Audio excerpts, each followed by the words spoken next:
Get ready for 2 hours of hard-hitting football talk, straight from their jocks about the jocks. It's Football on the Know with Jim and Joe.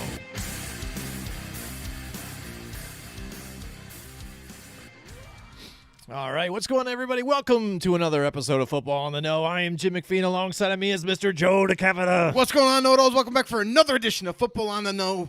Let's go.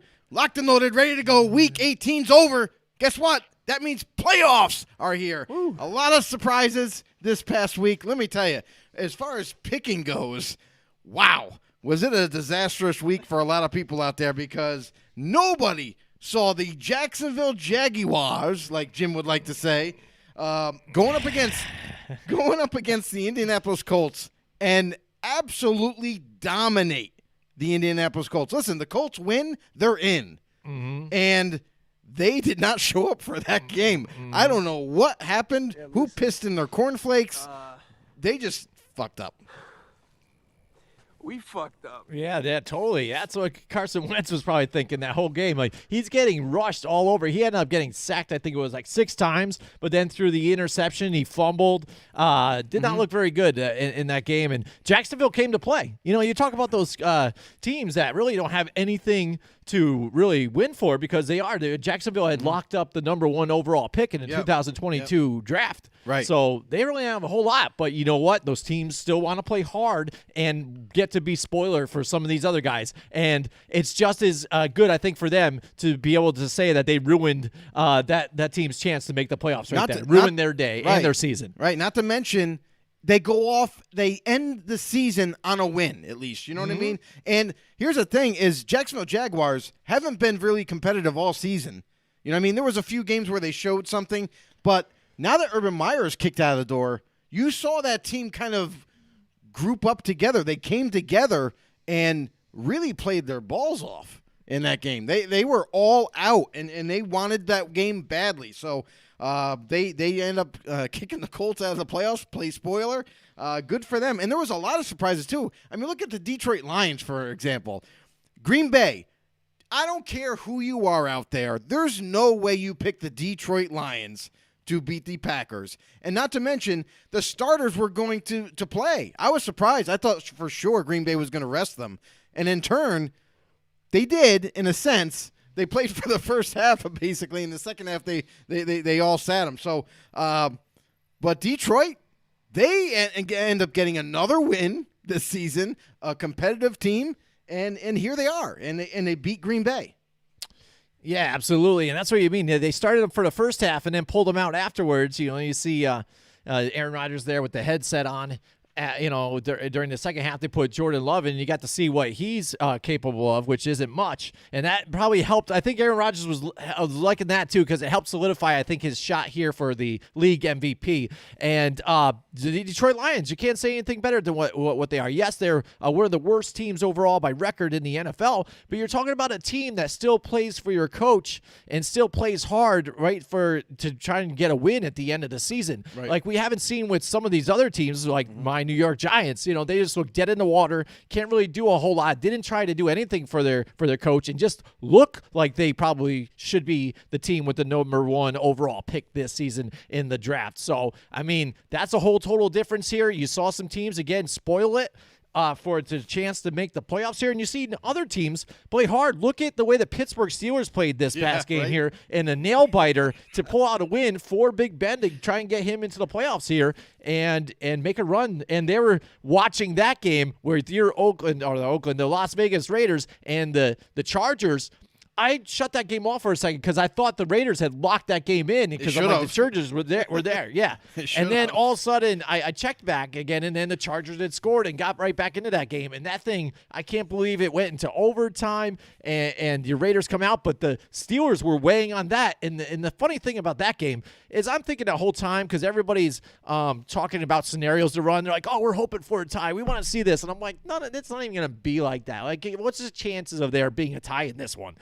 And overall, after everything was said and done, I'm like, holy crap. Like, this might be a tie here. Like, they ran it out to as long as they possibly could for this game to get everybody amped up for this tie. But Raiders come out on top with a kick. And I think some of it, too, the Raiders played hard. I give them credit for winning this game. But, again, time and time again, Brandon Staley and some of his decisions he's making really does not help this football team at all. No, and it comes down to those fourth down conversions that he needs to make. And it's not just about – sometimes you have to just simplify the game and just – listen, if it's not there, don't push it. I mean, for going for it on 4th and long is absolutely kind of insane. No defense should allow that conversion to happen. So you're automatically basically saying, oh, we're going to give it a shot, but if we don't get it, oh, who cares, right? Well, those decisions later on down the game, maybe not right there at that point, but later on down the game, they come back to haunt you. And there was a couple of situations where he went for it on 4th down, didn't get it, and then you turn the ball over. The Raiders had the ball, I believe, at the 30-yard line at one point. The Chargers' 30-yard line. Yeah, it was right there. It was like, bro, why didn't you just punt the ball? Play the field of position game here. Because you're back in your – listen, you don't get that like he didn't. Now you're basically giving the Raiders points.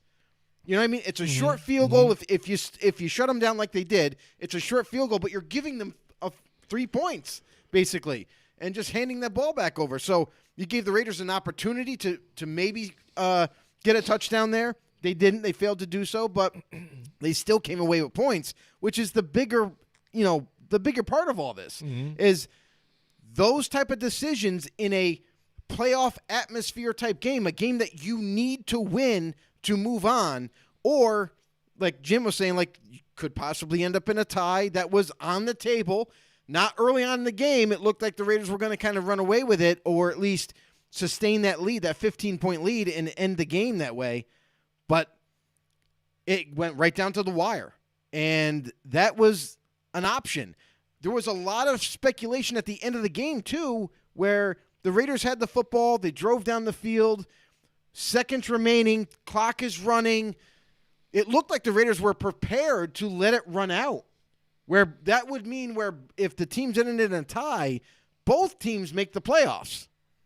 And then all of a sudden, the timeout happens. Mm-hmm. Chargers head coach calls a timeout with 20-some-odd seconds left or something like that. And I thought the Raiders called a timeout at first. I'm like, timeout? Oh, why are they calling a timeout? Let the clock run. Sure enough, it's the Chargers that called the timeout. And I'm like, this is interesting. Why? I'm like, okay, maybe he's thinking, well, they're gonna run another play or if we get the ball back with some kind of time, like seconds or whatever, we're going to throw a Hail Mary or something, maybe, to get something. Mm-hmm. But, man, there was going to be so little time left that I don't know if that was – so – and this is interesting, too, is after the game, Derek Carr, Rich Bisaccia even had both mentioned that timeout changed what they were going to do. So that makes me believe maybe they were willing to just be like, let's let the clock run out. We both make it. Great. You know what I mean? It's guaranteed that we're both in the playoffs, so we don't need to win to be in that way. And then when they called that timeout, then the Raiders are saying that changed our decision. So that maybe they were going to let it run out. But instead, they're like, okay, you want to call a timeout? You want to try to beat us and knock us out? Well, we're already here. So we're going to let it run down to 2 seconds, and then we're going to call a timeout ourselves and kick the game-winning field goal. Yeah, a lot of poor decisions there in a game that really mattered. And now when you take a look at, again, like I said, the decisions he's made throughout the season, you're in that position right now because of things like that. Some of those games that they probably would have had some of those wins. Oh, definitely. That took it out of them, being able to be higher in the division and not even being able to play into that game. Right. So. Let's talk about the biggest game that the Chargers had this season against the Kansas City Chiefs when he went for it not once, not twice, but 3 times on 4th downs and did not convert. Instead of kicking field goals, which you're already in scoring which position. would have amounted to 9 points, which would have carried you to that win in the end. And, everything changes, though. When you get points and stuff, maybe the team gets more pressure, they make more mistakes. A lot can change. But that alone, by deciding to go for field goal, get those 3 points, that could have been the deciding factor to get that win over the Chiefs and maybe even be in this running to win the division instead of fighting for that last, that last spot. Right. It seemed to me that like he's playing it like he's almost like an arena league coach. It's like he's you playing follow Madden. arena league. It's almost because you look at it, you're just like, well, figure we're right here. We can go down and score, but if we don't convert, we can still kind of hold them to something. Because on the next set of downs or whatever, when we get the ball back, we could probably just come back and score back. It seems to me again like he kind of plays it the way Arena League is coached. They go all out on it. There is no punting. There is no whatever. We just go balls out. I'll play it the way we play it, and let's just go. And it seems like he's like taking that approach to it because even on that fourth down. It was like a long 4th and 1. It was like 4.5, like 1.5. It was almost 2 yards. Like, what are you doing? And then you do a run there even. And what's funny when people try and justify it, they try and say the fact they're like, well, you've got one of the best quarterbacks in the NFL there, and you put the ball in his hands. I'm like, but you did it. You put it in Austin Eckler's hands in that line to try and to push and try and get that first down. I'm like, so that doesn't make sense at all. No. It's again for him. He just wants to say, this is what I'm rolling with. This is how I do it. I'm stubborn and I believe in you guys. Let's go get it done. It can't always do it that way. And Not if you always. want to look at analytics, the difference between 45%, winning the game and 39%, to me, is still you're losing. Right. At 45% Bottom line. and 39%, you're still losing. Right. So punt it, live to fight another day, and then you have your defense make a stop and get that ball back. And with really good position when they punt. Right. And for the Chargers head coach moving forward, learn from your mistakes right now for this season, because there was a few games that by your decision making as a coach costed you some wins. So instead, you got the L's. So hopefully he learns from this going into next season. Oh, yeah. Definitely chose poorly. And there was listen, I'm not saying I like his aggressive, his aggressive ways. I like his aggressive decisions to a point. There comes a point where like it definitely depends on the situation at hand. If you're at midfield and you're like, we're going for it on 4th and 1. Okay, fine. If you're on their territory and it's 4th and short, and obviously he believes in his team, and that's great. And they converted a lot of those 4th downs this season. However, when it's a critical game or a critical moment where it's 4th and long, 4th and 7, 4th and 8, maybe the better decision would be to either kick the field goal or punt it away. Especially when you're scoring spots. At the end of the game, they converted a lot of 4th downs to try and get back in that to tie that game up and things, because that was rough for them. They went right in a row, and they were, but that's when it was balls to the wall. They had to. They were done, so they had to do it. Yeah. So there's nothing else that they needed to do there. But, yeah, some of the other decisions, and that's where they lie where they are. So now Pittsburgh's in, and they beat a Baltimore team that, again, has its own share of injuries, too, as well. But again, it's played hard in a lot of some of these games here too. But still, I think throughout the season, they've been kind of that team. To me, that's almost like the way the Chiefs have been. They don't seem a lot like what we remember them, like last year's Baltimore team. They didn't seem as dominant. There was a lot of closer games that shouldn't have been as close. Definitely. I mean, they got lucky with that long field goal, that record-making field goal here for them to beat the Lions. Then they got beat by the Dolphins. And then they still maybe had a little bit of a shot here and there, but just not playing up to what we're used to them seeing. And yes, because of COVID and because of injuries, Lamar Jackson and stuff like that, they've had their problems. But missed several games, definitely. But again, I mean, teams that are in and out, that's what a decider was here. But besides good some for of those the Steelers. games, good for the Steelers. They get to do it. We'll see what happens. Big Ben doesn't have to retire yet. He gets another week. Yeah, absolutely. But let me tell you, I saw this meme today, actually, and it said, retirement party hosted by the Kansas City Chiefs, because most likely that's going to be the last game that he plays for the Steelers, because for me personally, I can't see the Steelers getting by Kansas City. I mean, that would be – listen, we've seen crazier things happen this season especially, but that's a really tall mountain to climb for the Pittsburgh Steelers. I think their defense is up to the task, but offensively with Big Ben, and I don't know what's going on there offensively. It's like limited star power, limited explosive type of plays. They're like gone. They're not there in Pittsburgh anymore. And it does mean that there's a little bit of a changing of the guard there in terms of receiving core, because as much as everybody, me included, I love Chase Claypool. Love him. But he had a few drops this season where it kind of made me a little concerned going forward. Like, hey, is this just kind of like a glitch, or is this something that is going to tend to happen more often now? A guy that was clutch his rookie year comes back his second year and plays worse than his rookie year. It's a little weird. And then you're not going to have Juju. He'll be a free agent once again. He's not going to want to stay because who's going to be a quarterback? Nobody knows. Not even the organization right now. So maybe they manage to bring in one of these veterans, in free agency or something. Maybe they go in the draft. Maybe they do both. But there's a lot of questions with Pittsburgh. And Big Ben, congratulations on a really good career. Sorry about how it's got an end. Right. But all in all, Pittsburgh actually overachieved, I would say, this season more than any. Mm-hmm.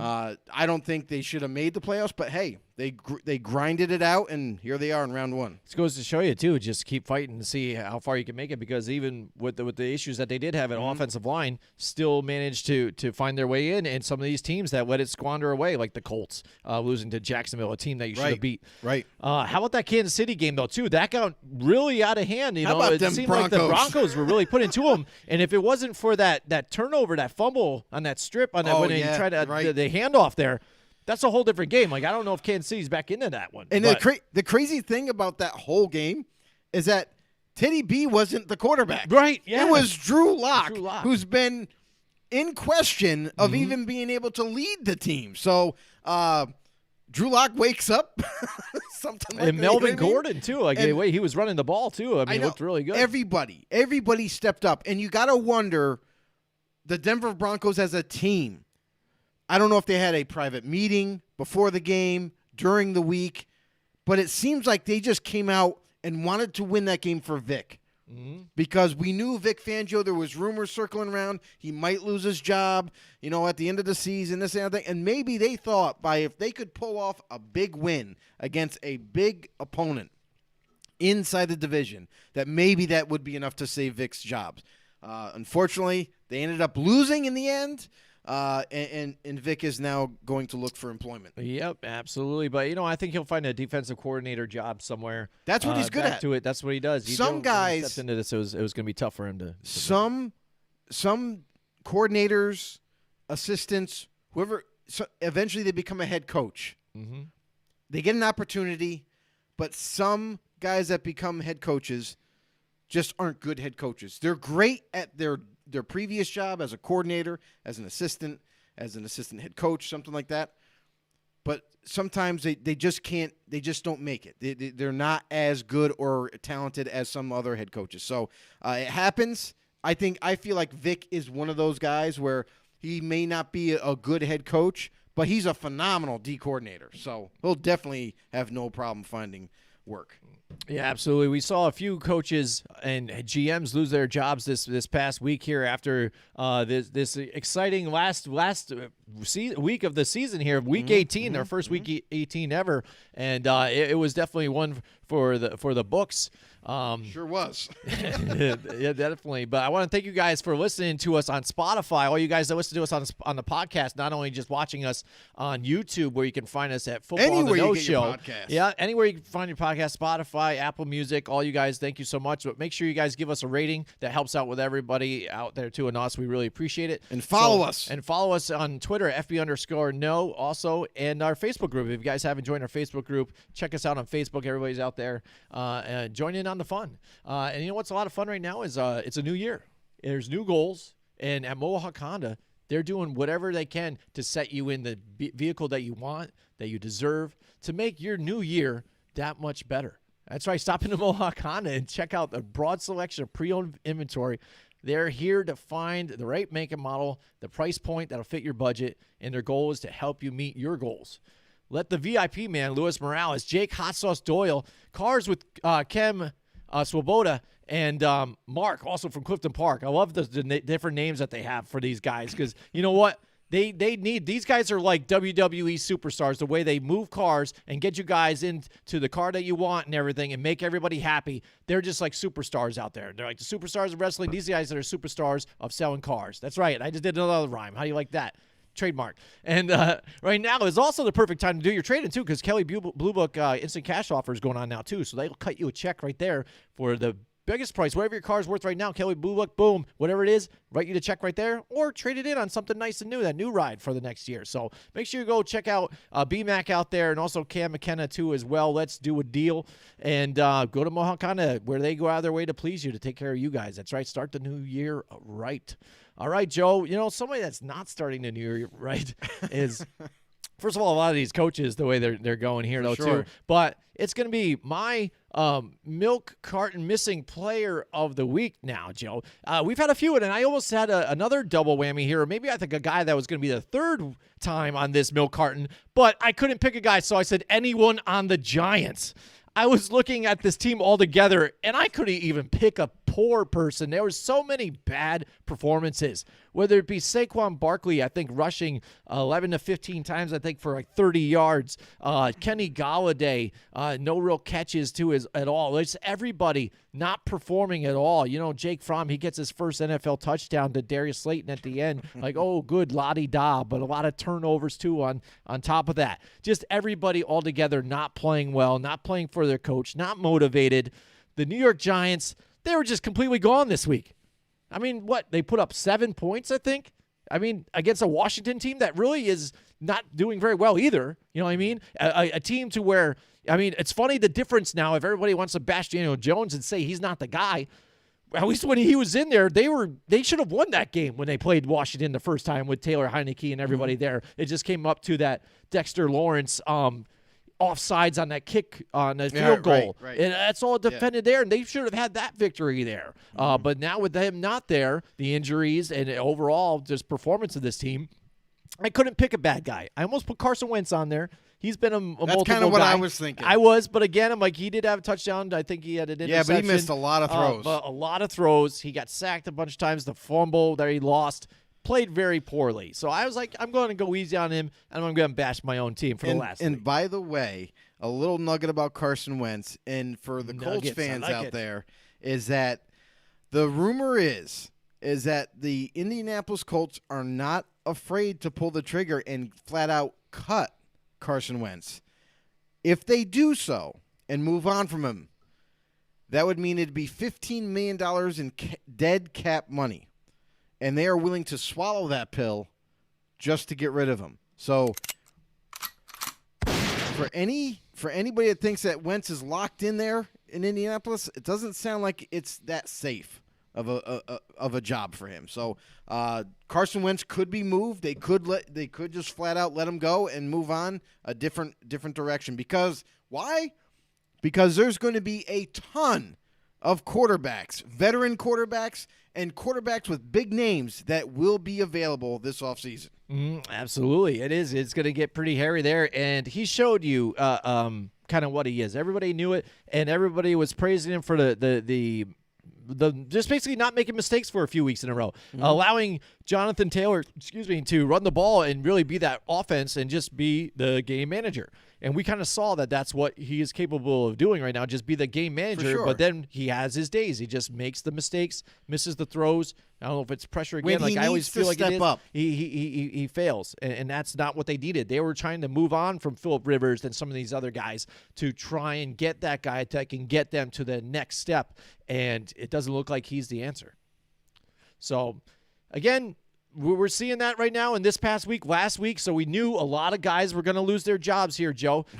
So we're going to go over the coaches' firings and the GM firings, too, as well, moving forward here. And I think the first name, again, that dropped was Vic Fangio for the Broncos, which, again, I guess they played underwhelmingly, but you're deciding between two quarterbacks and Teddy Bridgewater, which is a rehash, that's still a pretty decent quarterback, and Drew Lock, to where you kind of already had him there, and just you already knew what he was there. He wasn't going to be your starter to get it done. No, not at all. And that's they already moved on from Drew Lock. This season was that kind of like the position is open. You two guys, Drew Lock and Teddy B, you guys fight over it. Whoever wins it, wins it. They decided to go with Teddy Bridgewater. And he didn't do a bad job. Did a fairly, he played fairly well for the season. And, despite having some injuries along the way, missing some games. The offense wasn't too bad. It wasn't in bad shape. So, and then here comes Drew Lock. When Teddy B is done for the season, Drew Lock comes in, and for the last couple of weeks, and it seems like, I don't know, he just felt the pressure, or someone lit a fire under his ass to, hey, you better start earning your keep around here and start to play a lot better, because he could have been on his way out of Denver as well, because they're not paying him a ton of money, and they might look to move on from both of them. So Drew Lock, wow.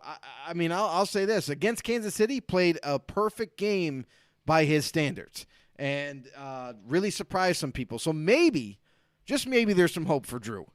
Right, and as far as Vic Fangio, again, their defense, that's his strength here. They got it done. They were third overall in points for, and eighth against for yardage. So that defense was getting it done here. But overall, you heard about it when Joe Flacco was even there. A lot of just I think the organization, the way it was, him as a head coach, I think just wasn't the right fit there. I think he just needs to stay as that D coordinator spot. Absolutely. It just fits him better altogether, and that's what he wants to concentrate on. Because when you again look at the flip side of the offense, they could just never really get it going. 23rd ranked this season too as well. So, and that's the problem. And also it hurts you when you don't have that franchise quarterback there, where that goes to the upper office, to where they have made mistakes time and time again and missed after. Really, the last time they did it is when they really John Elway convinced Peyton Manning to come and try and win a couple of Super Bowls before he exited. So yeah, I don't even give them credit for that, because that was just too easy, right? You add Peyton Manning and you instantly become a Super Bowl caliber team. So when's the last time Denver actually drafted a quarterback and was successful? That was successful one, So yes. that's decades ago. Now you look at their situation now, moving on from Vic Fangio, that's the best thing. I feel like he's been there long enough to where now you can sit there and say, okay, this is what we have. We haven't had a playoff push in the years that he's been here. We haven't been even close. Not many winning seasons at all. So it's time to go. It's time to make a change. And they did. And here's the thing. Going to the front office, there was a lot of changes in the front office, whether it be John Elway stepping down from being a GM. Now he's running part of the front office the administration. And now it's like a lot of the decisions that were being made, they added talent, but they still don't have that important ingredient in a football roster, is quarterback. It's still missing. It seems like they went backwards in terms of building a team. They built a defense. They built weapons around everybody. Their offensive line is average, but they still are missing that quarterback. So until they correct that position, I don't see this team going very far. Yeah, absolutely. And then after that, we heard about Vic Fangio. A couple of the other hammers dropped. One of them also being now Mike Zimmer and Rick Spielman, too, here for the Minnesota Vikings. Joe, what do you think about this, get rid of both the GM and the head coach here? Well, to be fair, Rick Spielman and Mike Zimmer have been there for quite a few years. So, listen, they've built a good roster. It's not that they haven't been able to improve the team or make it. Mike Zimmer, if you go back to his history and like his records that he's had as a head coach, most of the time he's been pretty successful. He's been in the win column a lot more than you would think. And they've had, I think, about 2 or 3 playoff appearances since he's been there.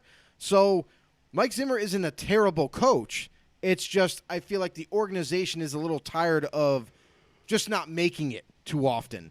And with the roster that they had and with the amount of money that they spent on this roster, you look at the guy that's just right there, slaps you in the face, is Kirk Cousins with a $30 million a year guaranteed contract. And what's the result? Not a Super Bowl run, not even an NFC championship game.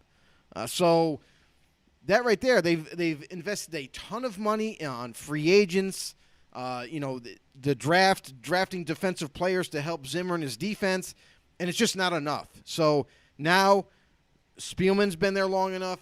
Zimmer's been there long enough. Now it's time to turn the page, maybe get a fresh start with a new head coach, new staff, new GM, and let's see where Minnesota can take it from here, because we all know that Minnesota was on that little bit of a time window where at any point in the last 2 years, things were going to – guys, they weren't going to be able to afford people. Kirk Cousins, this is it. His last year was this season. Now, Minnesota's got to make a tough decision. Do they want to keep Kirk Cousins, pay him more money, or move on and do a rebuild? So they spent – a draft pick, I think second-round pick on Kellen Mond, the quarterback. Do they go with him now and kind of just change everything over? So a lot of decisions that got to be made in Minnesota, a lot of moving parts on the staff. So we'll see where they end up. We'll see what their new head coach looks like and new GM. Yeah, right. And then you said it. They made the playoffs 3 times within the time of Mike Zimmer, and that particular times, those times they were 11-5, 13-3, and 10-6. Yeah, not bad records. The one was lost the wild card. Second time they lost the conference championship, and that was with Case Keenum even. So since then, now with Kirk Cousins at the helm, they lost the divisional round. So they only made it to the divisional round and lost then. So like you said, when you get to the GM, he's the guy that shopped for the groceries. And he didn't look at coupons or anything. He just shelled all out and paid the big high prices at the big box stores and stuff like that. And this is what they got. A team that the last 2 seasons have not made the playoffs. And that's where it comes down to the coach. Said, hey, listen, I feel I've given you the talent to get it done. I mean, look at Justin Jefferson out there. Great signing there, or a draft there for them to get that there, even after moving on from Stephon Diggs. So then that way the Buffalo Bills benefit from that, but then the Vikings still can move on and go forward here. So what was the other problem there for them? Maybe some of the defense was getting a little too long in the tooth and issues there, having some problems. But Kirk Cousins, too, also seems like at times, at certain times of certain weeks, just didn't get on the page with the wide receivers at all times. Wasn't really getting this offense together to where I think Dalvin Cook had to be that main guy to really get that ball moving to open up the offense for him altogether. But altogether, Zimmer's been there for a while. He's been on the hot seat. We've heard about it for a while now. And finally, they're saying, enough. It's time to move on. The Kirk Cousins era is done. You guys tried it. We gave you 8 years or so. Now let's see what we got out there. Who's out there? And there's a few different options out there. We've already heard some of the guys that they've brought in and decided to interview and stuff. But I think one of the interesting names out there that just recently got fired is Brian Flores of the Miami Dolphins. To me, I think that became like quite a surprise. I think when I heard that news about Brian Flores being fired after going 9-8 this season, to where they had all those picks stocked up, they had made some great moves the way that organization's been going.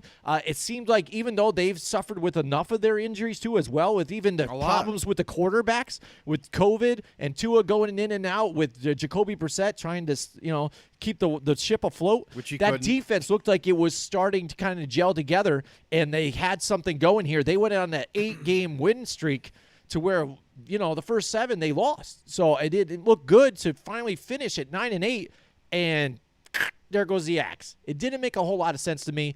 It seems to me like there's something going on within the organization that we heard all those talks about. Maybe they're interested in the Deshaun Watson trades here and there, and I really feel like Brian Flores thought they could win with the guys that they had now and say, hey, my formula is working. We're getting it going. You're seeing progress out there. Just let me do this. We don't need to go out and shell out more picks and things like that for Deshaun Watson. But I think management or ownership really wanted to do something else. They want to make a big splash. That's where it ended up being a problem, and I think that's why he's got the X now. Yeah, and that's the thing. And there was rumors out there about this, about Flores and his coaching staff kind of wanted to just rely on building the roster via draft and free agency to get to where they need to be. You know what I mean? And they were doing a great job of that. You look at that defense and how it came on, at the latter part of the season, how gelled they were and how much better they improved. And then offensively, they were getting there too. They lost some weapons early on, which kind of declined that progress that they were making early. But all in all, they were fighting through injuries. They were fighting through COVID. They didn't have Tua.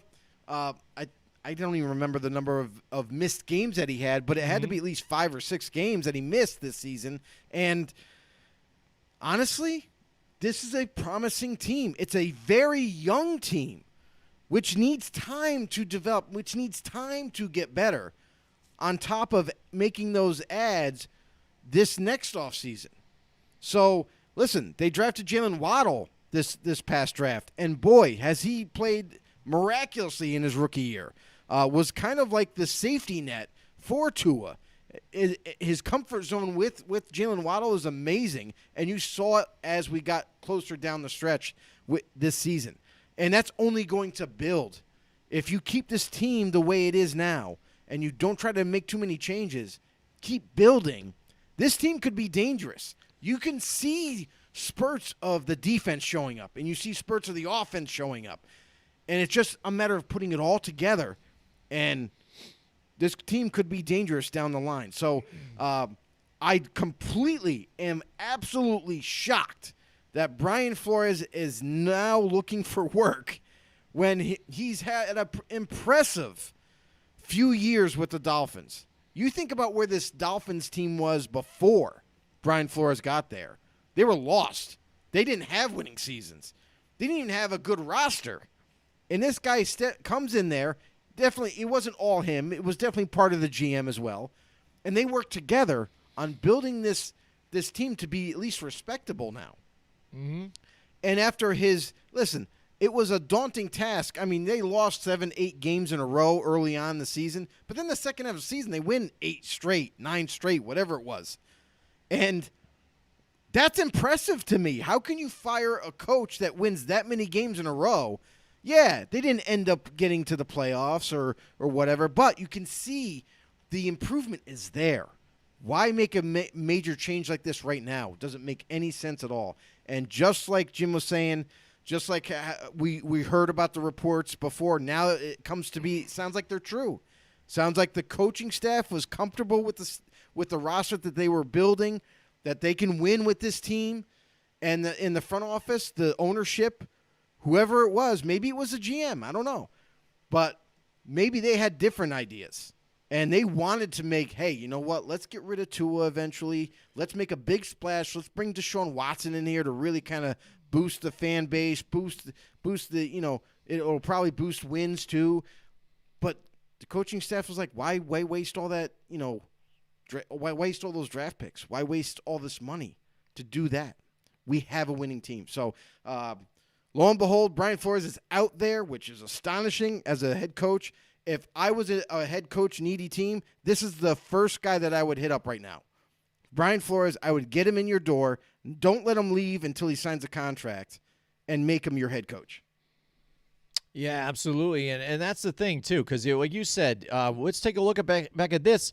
He's been here with 3 seasons, all right? His first season, obviously, he inherited a team that was run by Adam Gase, and you know what went down when Adam Gase was there. We heard about, that offensive lineman that was getting picked on, too, that had a problem there, in the locker room. There was all kinds of issues there. And then you see what he's done and destroyed the Jets, too, Adam Gase. You saw what kind of stuff that he would do. So coming off from a coach like that to where they were doing he started off at 10-6, they went 6-10, and then 7-9. Come Brian Flores, you've got these picks, from that bad season to where they were on selling everybody. They sold all their guys off, got picks for it, so they went 5-11. But the last 2 seasons, 10-6 and 9-8. And that warrants a firing after you just went through the Adam Gase era. How does that make sense? And before that, you had Campbell and Philbin. And Philbin, that's where it was. That's when all the problems going was Joe Philbin. That's when all the issues were there. But you're talking about 8 seasons prior. That was terrible. Looks like you're turning the corner, and now you pull the trigger to seems like things are going too well. This doesn't seem right. We got to make a change here. I don't like this. It seemed like back sometimes when I was DJing, I would get the crowd going and stuff like that. And the owner would come up to me. It's like, whoa, everybody's on the dance floor. They're not buying enough drinks. Hold on. You need to stop this. And I'm like, this doesn't make sense. What do you mean? I got everybody bumping, moving. This is nice. No. You need to do something. Change this up. Play something this.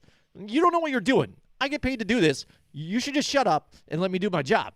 And I think that's what's happening here with the Miami Dolphins, to where Joe said as well, now this opens the door to where I think other teams out there now that just fired their coach and some other guys that are looking for somebody, Brian Flores really right now for a younger up-and-coming coach, best coach right now, seems like a really good option. Instead of saying, hey, maybe I'll grab another offensive coordinator and see how he does, or maybe I'll grab an older, tried and true type of head coach and try and bring him back into the game and see what he can do. Brian Flores, still young, still productive, and they were moving in the right direction. And he knew the formula to beat the Patriots, too. Some of these other coaches or former personnel from the New England Patriots couldn't really figure out that formula, and really he could do it. He could do it in this division and put it to Bill Belichick. He had that formula to play tough and play hard. So he has that type of mentality and that type of swagger behind him, and everybody to get behind him and do this. I think other coach or organizations that are looking for a head coach might consider him. It all depends on some of them that are looking for a GM, if that GM thinks the same thing as well. I would say this: if I'm a team looking for a head coach right now, and yes, there's other candidates that are still out there. You think of Eric Bieniemy or Byron Leftwich, just to name a couple of guys that have been kind of rumored since last season to be favorites to become head coaches. I would still put Brian Flores ahead of them.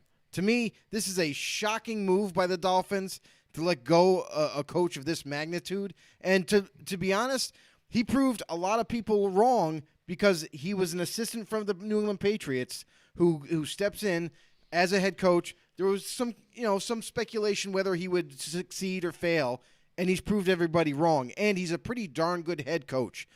He makes great decisions in game, out of game, game planning. So Brian Flores has got to be the leading candidate for everybody. And the first team that's going to get a chance to interview him right now is the Chicago Bears. And if you're the Bears, I think Flores is entertaining it, and of course he's going to go for the interview. But I don't think Flores wants to make a quick decision, because he knows his star power. He knows that he's wanted as a head coach. So he's going to probably take his time, see how many teams are interested, and go to all these different interviews, and then make a decision after all the dust settles. So Chicago's the first stop. Brian Flores is getting in there. The Bears are going to probably want to sign him, but I feel like Flores is going to – if Flores is smart, he'll take his time, see what other offers are out there, see what other teams might want him, and then make a decision.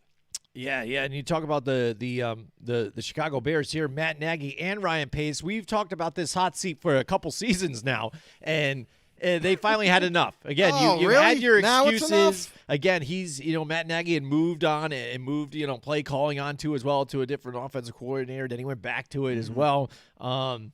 You try to blame, Mitch Trubisky for some of it too. He goes to Buffalo, so now you've got your own guy. You've got Justin Fields in here. He was still selling you on Andy Dalton. I got to have Andy Dalton in there. He also brought in Nick Foles, so he was selling you on this other stuff. You didn't want to really go to the Justin Fields type of deal here, and I don't know if that was more of even the ownership wanted to go with that, and then if Ryan Pace was on board, obviously he had to be part of it because he went and drafted Justin Fields here. But again, these two have been paired together for a while now.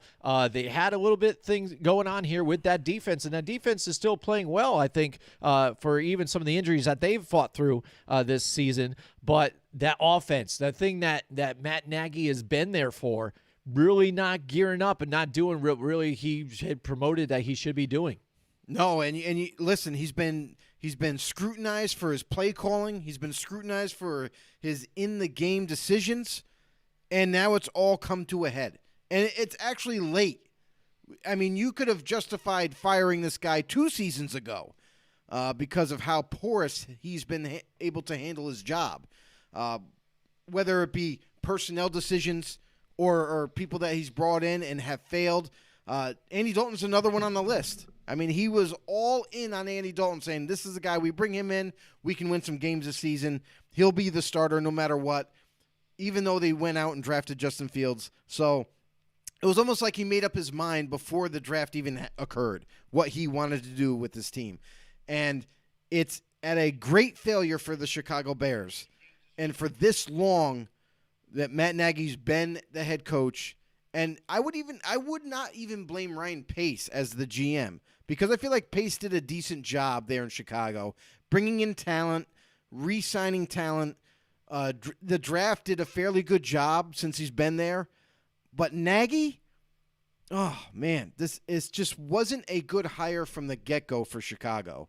And now it's time, it's overdue to move on from Nagy. So good luck, Chicago. Let's hope you bring in the next head coach for the Bears and that he works out, because this franchise has been waiting and waiting and waiting for a winner. Yeah, absolutely. And that's the thing. They've been waiting for it. They've had made the deals. They went out and got Khalil Mack there, too, when he had his problems here with Vegas, or then the Oakland Raiders. And it looked like something surprising. They were moving on, and they just figured, hey, we need that quarterback to get it done here. And Mitch Trubisky, they tried a little too long on him, I think, and tried to see what he had, if that panned out. And then Nagy, like you said, I think a year too long. Now you're stuck in this position where you are, but I think it's a great time to make this transition right now for the Bears, at least with the fact that they have Justin Fields there. And I think they can really revolve around him, and now they have the quarterback, which I think can be a franchise quarterback for these guys. And you just need somebody to go in there, help him grow, and fix some of the situations that they have, and somebody get a nice, good defensive coordinator in there. I don't think it should be a defensive-minded coach again. I think it's a guy that can work with the quarterback, yep. Get it going. Somebody like maybe a Jim Harbaugh or something like Byron that. Leftwich. We've heard stuff like that. Byron Leftwich is a name we've been banging on the door for. To be honest, we've seen things like that, and I think that's what they need right now. Byron Leftwich would be a good marriage for Chicago, I feel like, because he's been around quarterbacks his post-career, if you will, because he used to play quarterback himself in the NFL. Not a very long career, but nonetheless, he was involved, and then he switched over to coaching after his career was over and has been involved with quarterbacks since. Calling plays, he's worked through the ranks. He was a quarterback's coach, then an offensive coordinator, and now you're seeing him do a really good job as an offensive coordinator. And no matter where he's been, he was with Arizona at one point. He's with Tampa Bay now.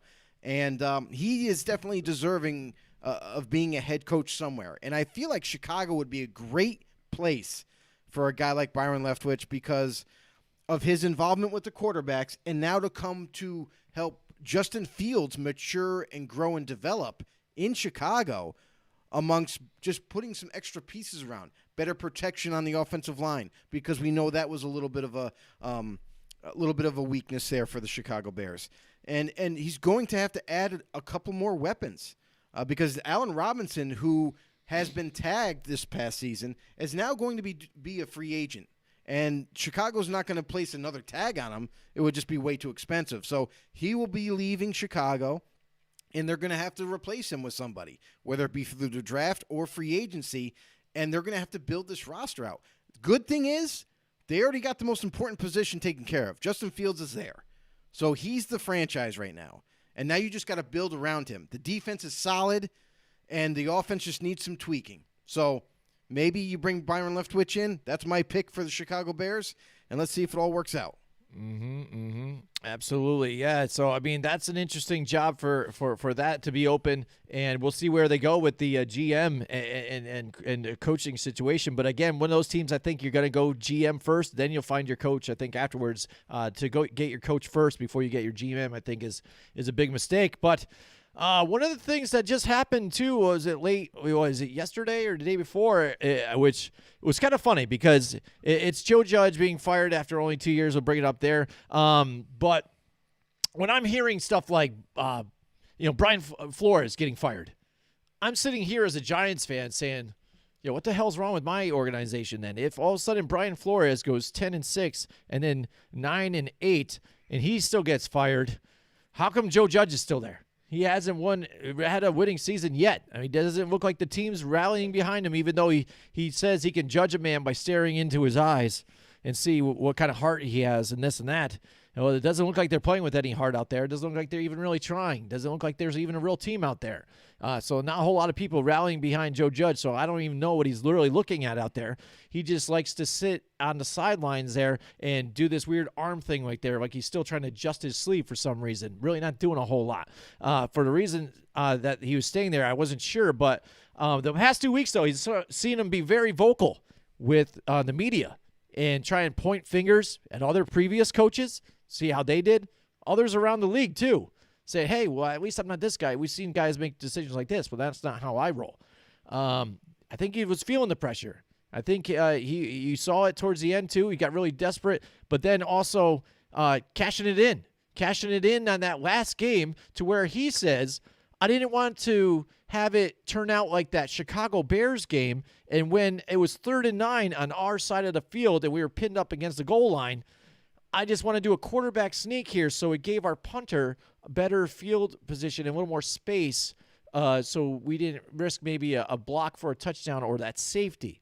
Now, if you have nothing really else to play for but to try and just win, get one more win out of it, to try and save your job, to try and make yourselves feel good about yourself, something like that, something other than that, you'd think you would try anything on 3rd down. We saw the Pittsburgh Steelers, who had a chance even to do something. They was 3rd, I think, and 11, and they do a run. And they took it all the way and got the 1st down on that out of desperation. They still got it down. They didn't say, hey, well, it's 3rd down in 11. We might as well just do a quarterback sneak and maybe we'll get out of this alive.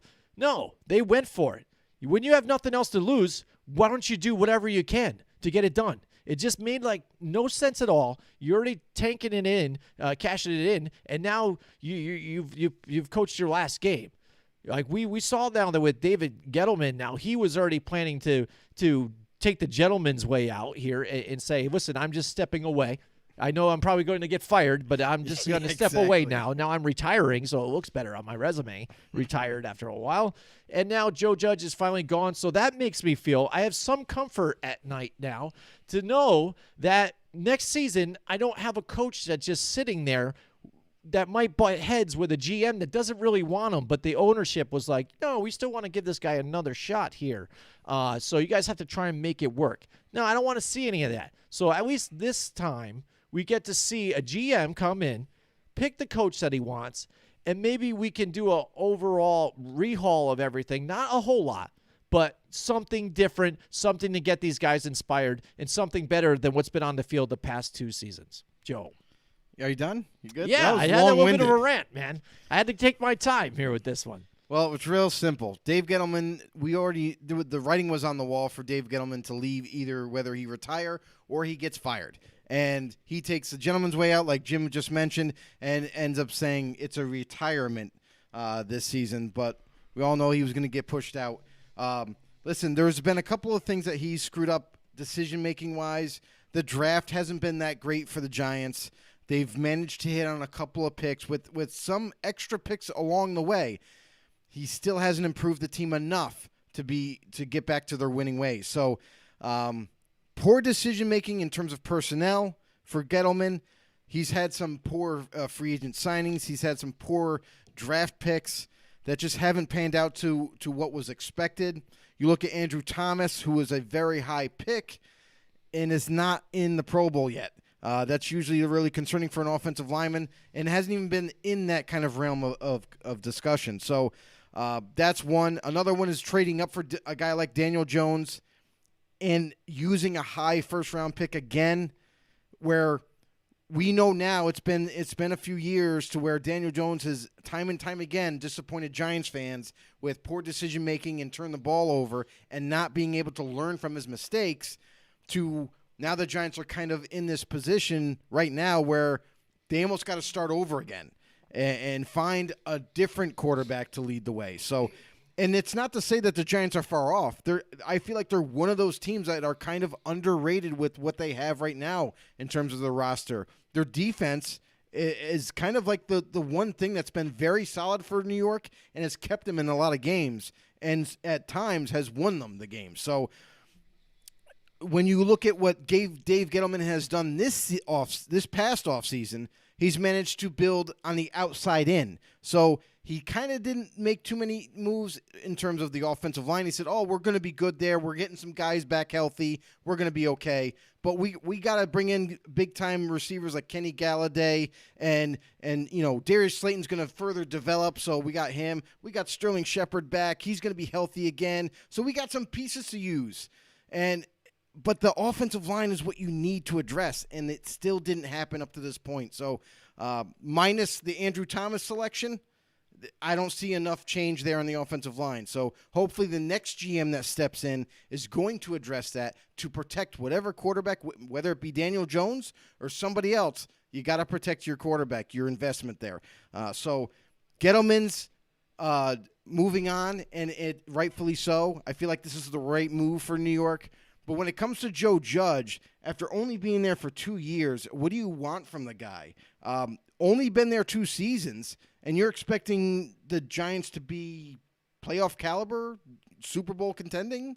I don't see that. It takes time to change over the roster in your vision as a head coach. And unless you give a guy at least 3 to 4 years to make that change, that's not enough time. So for Joe Judge to lose his job already after 2 seasons, he really listen, the defense is so much better than what it used to be for New York. So that's improvement.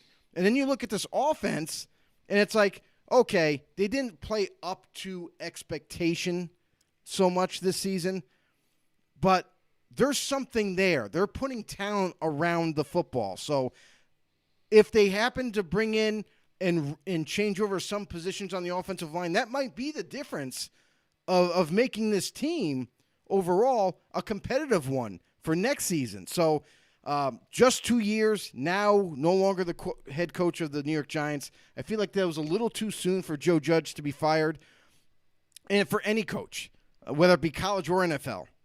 Not enough time to make your changes that you see fit and teach and train the offense or defense to be 100% all in on your schemes. So sorry, Joe, you're out 2 years and you're gone. But maybe the Giants have some something up their sleeve in terms of the next head coach. Maybe that's why they pulled the trigger and they wanted to move on, wanted to clean house completely. So let's see what New York does in the future. Yeah, absolutely. We got Mike Tackett's in the house with us tonight. And we've got Greg Schreider is also in the house with us tonight. Absolutely. There you go. Let's go read through the comments here. Mike Tackett says, happy hump day here, everybody. Playoffs. You kidding me? Playoffs, happy hump day. Last week I went 11-5, making me 181-91 for the year. Nice, Mike. You caught right up to me. I have you by 1 game, so I just finished up better than you. But we got the playoffs here, like you said. We got wild card coming up. I'm only a few games behind Joe. I'm hoping maybe this week in the wild card's gonna be wild west here. Maybe I can come back here on it somebody. Could be. We'll see. It very well All right, be. for this week's games, he's going Cincy, Buffalo, Tampa, and Dallas, KC, and Arizona. Sorry, Ben. Greg Schreiner, he says, as someone who had been watching the Bills religiously the past 30 years, I can't help but laugh at the Giants and their inability to compete. Yeah, the Giants, they look terrible. It's because of decision-making. It's bad. It's all together. That's what I mean. You go from a team that looks like even some of them, the games you're in. You're in some of these games against Tampa Bay and some of these other guys. And then this year especially, you just look like you're not even there to play. Like you just showed up. Right. I mean, we went to the Raiders-Giants game there. Was that the last time they even won? I mean, they played tough. They ran the football and they played tough against your Raiders team. It looked like they were trying to win, but it seems like since Daniel Jones went down and stuff, and after that, they've just been struggling and just losing momentum and being disheartened. He tries to say that these guys are still playing with heart, and the golf bags aren't by the door. I wouldn't be so sure about that, man. They were ready to go. They're ready to check out, especially I think Kenny Galladay. Like you said, you bring him in, and he's supposed to be that guy. You pay him $72 million. Fans were excited. You're like, yes, Dave Gettleman. He's making those moves. He's doing the things that we want him to do. Wasn't sure. I didn't want Dave Gettleman in the first place. But when he started talking that stuff like, hey, maybe we trade Odell, we can get some picks for that and stuff, I'm like, okay. I'm hearing some guy that's looking to shake it up, make some moves. He's thinking the way I'm thinking a little bit. But one of those things he got out of that was DeAndre Baker. What's happened with DeAndre Baker? Failure. And some of the other guys he's missed on too with some of the draft picks, like you said, some of the free agents pickups. He did the Nate Solder deal too as well because again, you need O-line. This guy's available. This guy's a stud. I'm going to grab him. I'm going to pay him what he wants. So we got this guy. That's the thing. And I understand. Yeah, I'm listening to you guys. This is what we need. Here, I'm shopping. I'm getting what you need. This guy looks good. This guy looks good. But it didn't really pan out. And some of it maybe even just be personnel, working with the coaches, not just lining up right, not sure, not a good mix. Kenny Galladay is supposed to be that guy, taller guy, get you on those 50-50 balls, but he hasn't really shown it. For me, every time I see him on some of those, he's got the corners on him that are like 10 times shorter than him, all over him like flies on honey, and he can't get them off him, can't make the big play. What's up with that? But that's even when he's even targeted within the game. So it's harder to now that Daniel Jones isn't there. You don't have your starter in there. You're down to your third-string quarterback. So right now, what are you really to expect? But like I said, at least for those guys that are, down to your third stringers, that guys are really trying to do something, to go out there and try to do something for themselves and play, they seemed like they weren't playing with any kind of heart as well, and they checked out. Mike Tackett says, New York Giants offseason, restructure Barkley, draft a QB, address O-line and free agency, keep balling on defense. I think that's a great plan. I think that's what I'm looking at, too, as well. You've got the 5th and the 7th overall pick this year. I think they have 5 picks in the first 80 picks altogether. So you've got some room to make some moves on some things. I think now that Russell Wilson deal is probably out the window because we're hearing now that he's probably going to stick around in there. Not sure. That could be Seattle blowing smoke out there just to say, no, we're good. Everybody don't look at what we're doing here. We're doing good right here. But we'll see. Again, I think a really nice move is try and get an O-lineman or maybe that pass rusher, somebody first or somewhere around there. We'll see what we got and look at one of those quarterbacks right there in your top 10. That's a good option right there. What needs to happen is they need to go after a quarterback and an offensive lineman. There you go. Or if the new GM that comes in, if he thinks like, hey, we can win with Daniel Jones as long as we protect him, then they could even double up in the first round and go offensive line to really help kind of boost it. And work maybe in the second round, maybe draft a guy that's up and coming type of a quarterback. So there's a lot of different ways that they could go about this. And don't forget, free agency is a part of the draft. So whether they need a veteran offensive lineman or maybe even a quarterback is on the table, whether it be via trade or free agency, there's going to be guys available, for the Giants. So who knows, maybe Kirk Cousins in free agency, they bring him in to compete against Daniel Jones. And then they're also going to revamp that offensive line. Maybe that's enough to get the Giants offense upstart and going. So there's a lot of different ways they could attack this offseason, and it's really going to come down to when we see what kind of GM they hire and what kind of head coach and that staff. Then we can kind of maybe make our best educated guess on what direction that they're going to end up going. Yeah, absolutely, and I think that's a big thing for them. Where do they go with GM? We've talked about Louis Rick a bunch of times. They're doing interviews right now with a bunch of other people right now. We'll see what happens, and then we'll talk about it further there. I'm just afraid that they do make one of those dumbhead moves, but again, it depends on what the GM is. Do I trust them? Are they going to do the thing where you're here in Cleveland now? They might move on from Baker Mayfield. Do they decide to go? Let's go trade for Baker Mayfield to have him compete against Daniel Jones. There's conflicting reports about Baker now. Now they're saying that they might be comfortable bringing him back for 2022 season. So there's a lot of uncertainty in Cleveland as well. So, I mean, we know as fans, like, maybe it is time to move on from Baker. Maybe it is time to move on from Daniel. But in the end, it's going to come down to whoever's in charge in making these decisions. So I believe that it's, as far as Cleveland goes, they should move on from Baker, because Baker, to me, is nothing more than a backup at this point in his career. He is what he is. So let's wait and see what both of these teams do. Mike Tackett says, I want to see Kenny Pickett go to the Steelers, but New York Giants makes sense. Mm-hmm. Yeah, I think so, too. I think that's a great move for them. I think that's who I want them to draft. Kenny Pickett, I think, is a nice fit for the Giants. I think it's what they need. And, again, he will still be able to, I think, pressure Daniel Jones because Daniel Jones really has been complacent there. Who have they really had as their backup there that's really going to threat them? Give them a threat that you don't have the job. No, you know what I mean. They've worked over with them time and time again. I mean, it's like I said. I think last week or a week before, even too. It's where you try and tell somebody, you give them instructions. Hey, people make mistakes. If somebody starts on the job, they make mistakes. You want them to learn from the mistakes. But you keep telling them you're making a mistake, and they're like, yeah, I get this. I'm working on this. I'm doing that, and da-da.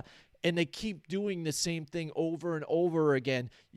Once that starts to happen, you got to be like in your mind, like, all right, I got to come to the realization that there's just no helping this guy. This is who this guy is. He's not who I really need him to be right now, but this is what he is. So I either got to move on or I got to just put him in another position what fits for him.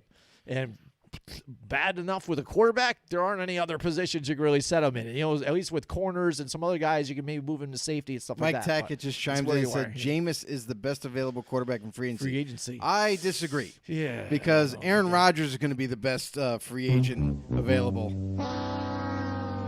and that's the thing, too, is like there's going to be so many different ways that teams can attack this season. Yeah. Whether it be trading for a quarterback like maybe possibly Russell Wilson or going all out for like a guy like Aaron Rodgers to try to bring him in. Or even pulling a blockbuster trade and trying to bring Deshaun Watson onto your roster. So there's a lot of different ways. Plus, there's going to be even more free agents out there as well. Kirk Cousins, I know a lot of people like to make fun of him, but he's actually not a terrible quarterback. If you're looking for a guy to manage your team, he can do that. You just got to give him protection. So there's going to be options out there. Who knows? Maybe Baker gets cut. Mm-hmm. You know what I mean? There's a lot of different ways things could go. So I'm a huge fan of Aaron Rodgers right now. I feel if there's a team that needs a quarterback, that would be my first guy to go after. But other than that, pick your poison. Sign somebody. Trade for someone. There's gonna be some craziness this offseason, especially for that quarterback position. And Mike Tackett's right here. He says, you think Green Bay, you just said Aaron Rodgers lets A-Rod go, super max deal, but no Adams in my opinion, he says. Yeah, I just don't see it. Listen, this is why they came to an agreement to not being able to tag Aaron Rodgers, because Rodgers wanted the power to say, I'm going to make the decision. Mm-hmm. So I feel like Rodgers is going to see what's out there for him, is going to see what other teams might be interested in. And it should be everybody that needs a quarterback. Yeah. But it also comes down to the contract, the money. So let's see what Rodgers draws up, because the Broncos are going to be interested because they were rumored from the start of maybe trading for him. That other quarterback needy teams don't. I would say any team that needs a quarterback, Giants, if they're interested, they could be right into this race. Maybe Cleveland. Steelers. There's a lot of teams that are going to need quarterbacks. So I would be prepared for Rodgers to make all these different visits to all these different organizations, and he's going to pick his best option. I get it, Mike. If I'm Rodgers, his best option would probably stay in Green Bay. But we know that there's a little bit of a rift between him and the front office, and the money situation. I just don't know if he's going to be comfortable staying in Green Bay. Right, I'm sure they're going to try and exhaust as many options as they can to try and keep him there. For sure. But we'll see. Again, and like you said, the excitement we're going to see this offseason, we're hearing now too that the Texans are probably going to have a trade deal open by March, or I think it is, or something like that. So they're saying that March 16th they want to be able to have this all set up before free agency starts. So they want to consummate a trade and move on from Deshaun Watson. So, listen, it's going to be crazy. Yeah, and I some just of those can't teams wait. that are up there, too, they're not exactly looking for quarterbacks, too. I'd say Jets have some high picks. Jacksonville, they've got their quarterback. They got their quarterback. Jets got their quarterback. And again, if you look at the Texans that pick right by where the Giants are, I think they like Davis Mills right now. I don't think they go for one of those quarterbacks. They might, but I don't know. I think they might ride with what they have even right now. I honestly, if you've seen the production that Davis Mills has been able to display, he's won some games. You know what I mean? He's shown enough in my eyes to be the next starter for Houston. So they could just build around him now. More weapons, better offensive line, running backs. I mean, well, no, they got tons of those. Never mind. But defensively, they're going to have to rebuild because we know a lot of big names have moved on from Houston. So, yeah, it's definitely a rebuild year for Houston, and they're not going to be pressured into taking a quarterback this year. We'll say that. And for a lot of teams that do need quarterback, this is a bad year. In terms of getting that answer for your team, because unlike any other season, there isn't really that. I mean, everyone's going to point to Cody Pickett. I get Kenny it, Pickett, yeah, but he's not considered like. I know he's the number 1 rated quarterback, but he's not like Peyton Manning realm, Andrew Luck realm. You know what I mean? Phillip Rivers. When he was coming out, like. He's not. There's no quarterback that's like, holy shit, this guy is must-have, number 1 overall, number 2 overall, something like that, to a magnitude of where he's going to change your franchise. He's the answer. So that kind of scares me if I'm a quarterback-needy team right now going into the draft and going to be pressured into possibly taking one of these quarterbacks and hoping that they pan out. Absolutely. And Mike Tackett said here, a lot of teams out here playing hard. They might have a different quarterback next season. We're not sure. But you know what? It is playoffs time. Playoffs? Yeah, that's right. Talk about playoffs? Yeah. You kidding me? I mean, playoffs. Playoffs? And that brings up a thing that I was thinking about, and that is looking at some of the teams that made the playoffs last season, but really underwhelmingly performed this year to where I think they're one of those disappointing teams. So I tried to figure out what was one of the most disappointing teams, the biggest disappointment out there for me, and it is the Cleveland Browns. I mean, you take a look at a team that was able to beat the Pittsburgh Steelers in the playoffs last year, and they're like, yes, there we go, milestone. Moving forward, we got Baker Mayfield, we got Nick Chubb, we got Kareem Hunt, we've got, Odell Beckham Jr., all these guys, the defense is playing top. Like, this is great. And so then we end up going with them really high coming into this season, thought they were going to get it done. Like you said, you got all the personnel. You have it all there. And Big Ben, on the downward slide. They didn't go offensive line. They got a running back here, too. Some of the other teams, too, that are in that division, again, just it seemed like it was their time to make it. They were driving forward another year in this Kevin Stefanski offense. And this year, yes, they've dealt with a lot of the things that other teams have dealt with, but overall, again, they should be able to fight through it with the personnel that they have, and they've just been really underwhelmingly performing. Baker Mayfield, even, the fact that he's been out there and trying to play despite the injuries that he's had, which I think has really hindered this team too, because he's made some poor decisions out there, and the way he's throwing the ball could be effective to the way his injuries are with his arm, his shoulder, his ribs, and all the more reason to even just, you could have even rested him. I think you could have got by with Case Keenum out there and maybe even still cracked the playoffs. And then Baker Mayfield comes back for the playoffs. You got everybody healthy, and then you can move forward.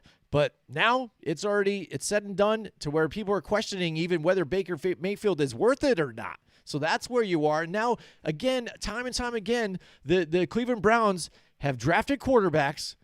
We've seen it 20-some-odd seasons or something like that, overall, number 1 pick, and fail. Looks like they have the guy here, and now years later, they're scratching their head and saying, well, I don't know now anymore. I'm not so sure.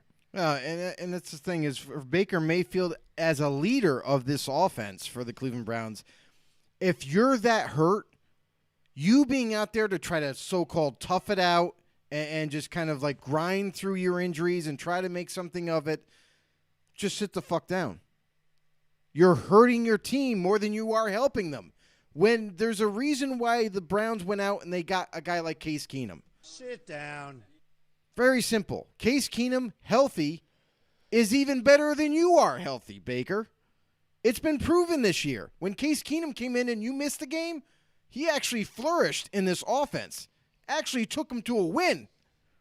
And going down towards the end of the season, him being banged up, his shoulder was hurting, his legs, everything about him was just, he was falling apart physically. And for Baker Mayfield to be like, oh, I'll tough it through. I can still make all the throws. I can still make things happen. But you actually hindered your team going down the stretch. And instead of saying, okay, Case, here, you got this. I'll support you. I'm too banged up to make a difference. You decided to take the stubborn route, the selfish route. And in turn, it hurt the organization. Hey, if Case Keenum was able to play more games, maybe this Browns team would be right in the playoffs. Just saying. It's a possibility. Not definite, but definitely a possibility. And I feel like it would have been a better possibility for the Cleveland Browns if Case Keenum was the quarterback this season. And you know what? They had the defense. They have an offensive line. They got weapons to throw to. They got a hell of a backfield. I mean, with Nick Chubb and Kareem Hunt this year, anything but winning the division was a failure. So for the Cleveland Browns, I have to agree with Jim on this one. They are definitely one of these teams that are the biggest disappointment this year. A lot of people, especially Browns fans, had high hopes this year for this organization, and they fell flat on their face. Yeah, absolutely. And again, when you talk about the difference here, if you look at the past 6 weeks after he ended up getting his injury, he was out. So if you look at it before that, he's got 2 touchdowns, no interception. Keeps going. The touchdowns are greater than turnovers. After his injury, and he decides to come back after that week off, he's got 1 pick, 1 touchdown. Two picks, 1 touchdown. Then 1 touchdown. Then 2 picks and a touchdown. Then finally, the last 2 weeks of the season, 2 touchdowns, 4 picks, 2 touchdowns, 2 picks. Those turnovers are the decider in the game. Why they end up losing some of those games. You've had Nick Chubb, even though even Kareem Hunt wasn't in some of those, Nick Chubb's running over 100 yards, 130 yards in a game. Your defense is keeping the game close, and you can't win still. And it's because of quarterback play.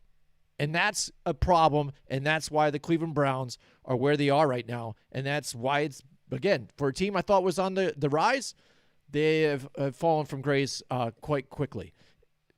Who has not fallen into grace with us is one of our OG know-it-alls in the house, Albert Alvarez. What's going on, Albert? Alvarez in the house with us tonight.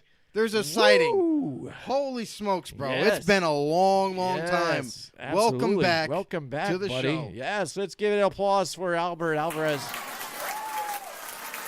Albert. What's going on, homie? He is the admin for NFL Talk All 32. That's right, one of the groups that we are part of, and a pleasure to be a part of, and big fans of. And if you guys haven't joined that group yet, it's a great NFL Talk group. So NFL Talk All 32, check it out, become a member there too, and enjoying the beautiful community that is NFL Talk All 32. He says, Happy New Year to us. Happy New Year to you as well. You too, bro. Hopefully we can maybe see each other sometime soon after everything that's been going on with the world. Right. We do plan on making trips to try and visit our know-it-alls out there across the globe here. But he says the team that was the biggest disappointment in his damn mind is the Texans. Are you kidding? Bad year? What up, my family? He says, yeah, but the Texans, but you know what, Joe? I think it's on the other side. If you want to look at the Texans on the other side of the spectrum, that's the way I'm looking at it. I'm looking at it as glass half full for them. Because you and I, when we talked about it before the season, we're like, this may be the worst team in the league right now. Mm-hmm. With the decisions they had made to keep Bill O'Brien way too long, the things that he did, and then move on to a new GM. Deshaun Watson doesn't want to be there, says I'm not part of the decisions. I hate you guys. I want out. Can't find guys to come there. They've got 3 different running backs. You don't know who's going to run the ball back there. So you're not sure with quarterback 4. So you're like, what is going on? J.J. Watt's gone. You're losing other guys on your defense. You're like, what the hell, dude? You just look like you're in trouble. And for some of those wins that they've had that they pulled out, and even some that they lost that were just they're in it, that last game where it was Titans and Texans, they look like they were meant it to be like, hey, this is like the old Houston Oilers battle that they try to make it out to be. Here we go, the Houston Oilers, now the Titans, but the Texans right here, the Houston team, they were straight balling out there, and they were looking pretty scary in that game. And for them to perform like they have, I think despite thinking about what kind of personnel they had, I think they did fairly well. Absolutely. I mean, especially down the stretch, with Davis Mills coming in and performing as well as he has. To me, the biggest disappointment isn't the Texans, the players. It's the organization. The front office has been a huge letdown for Texans fans out there. For them to, allow Bill O'Brien, who once was the head coach, to be also the GM for one, and two, for him to make such horrible decisions to get rid of a lot of their talent via trade for peanuts and not have any kind of, not being held to a higher standard from the front office, from the ownership. They moved on from Bill O'Brien and said, okay, you've kind of really ruined our team a little bit, so now it's time to move on from you, and then it's like bad decision after bad decision, I feel like, for Houston.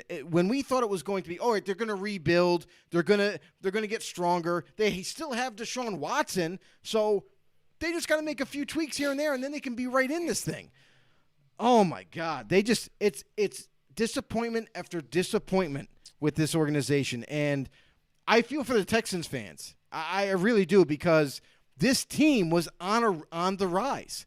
When they already had the quarterback in Deshaun Watson, they had Hopkins. They had a nice nucleus of players to build this organization and become that Super Bowl caliber, or at least playoff contender every season.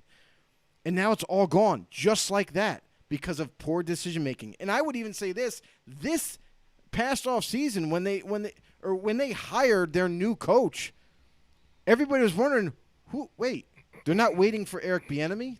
They're not going to interview a few other candidates that people say that are relative?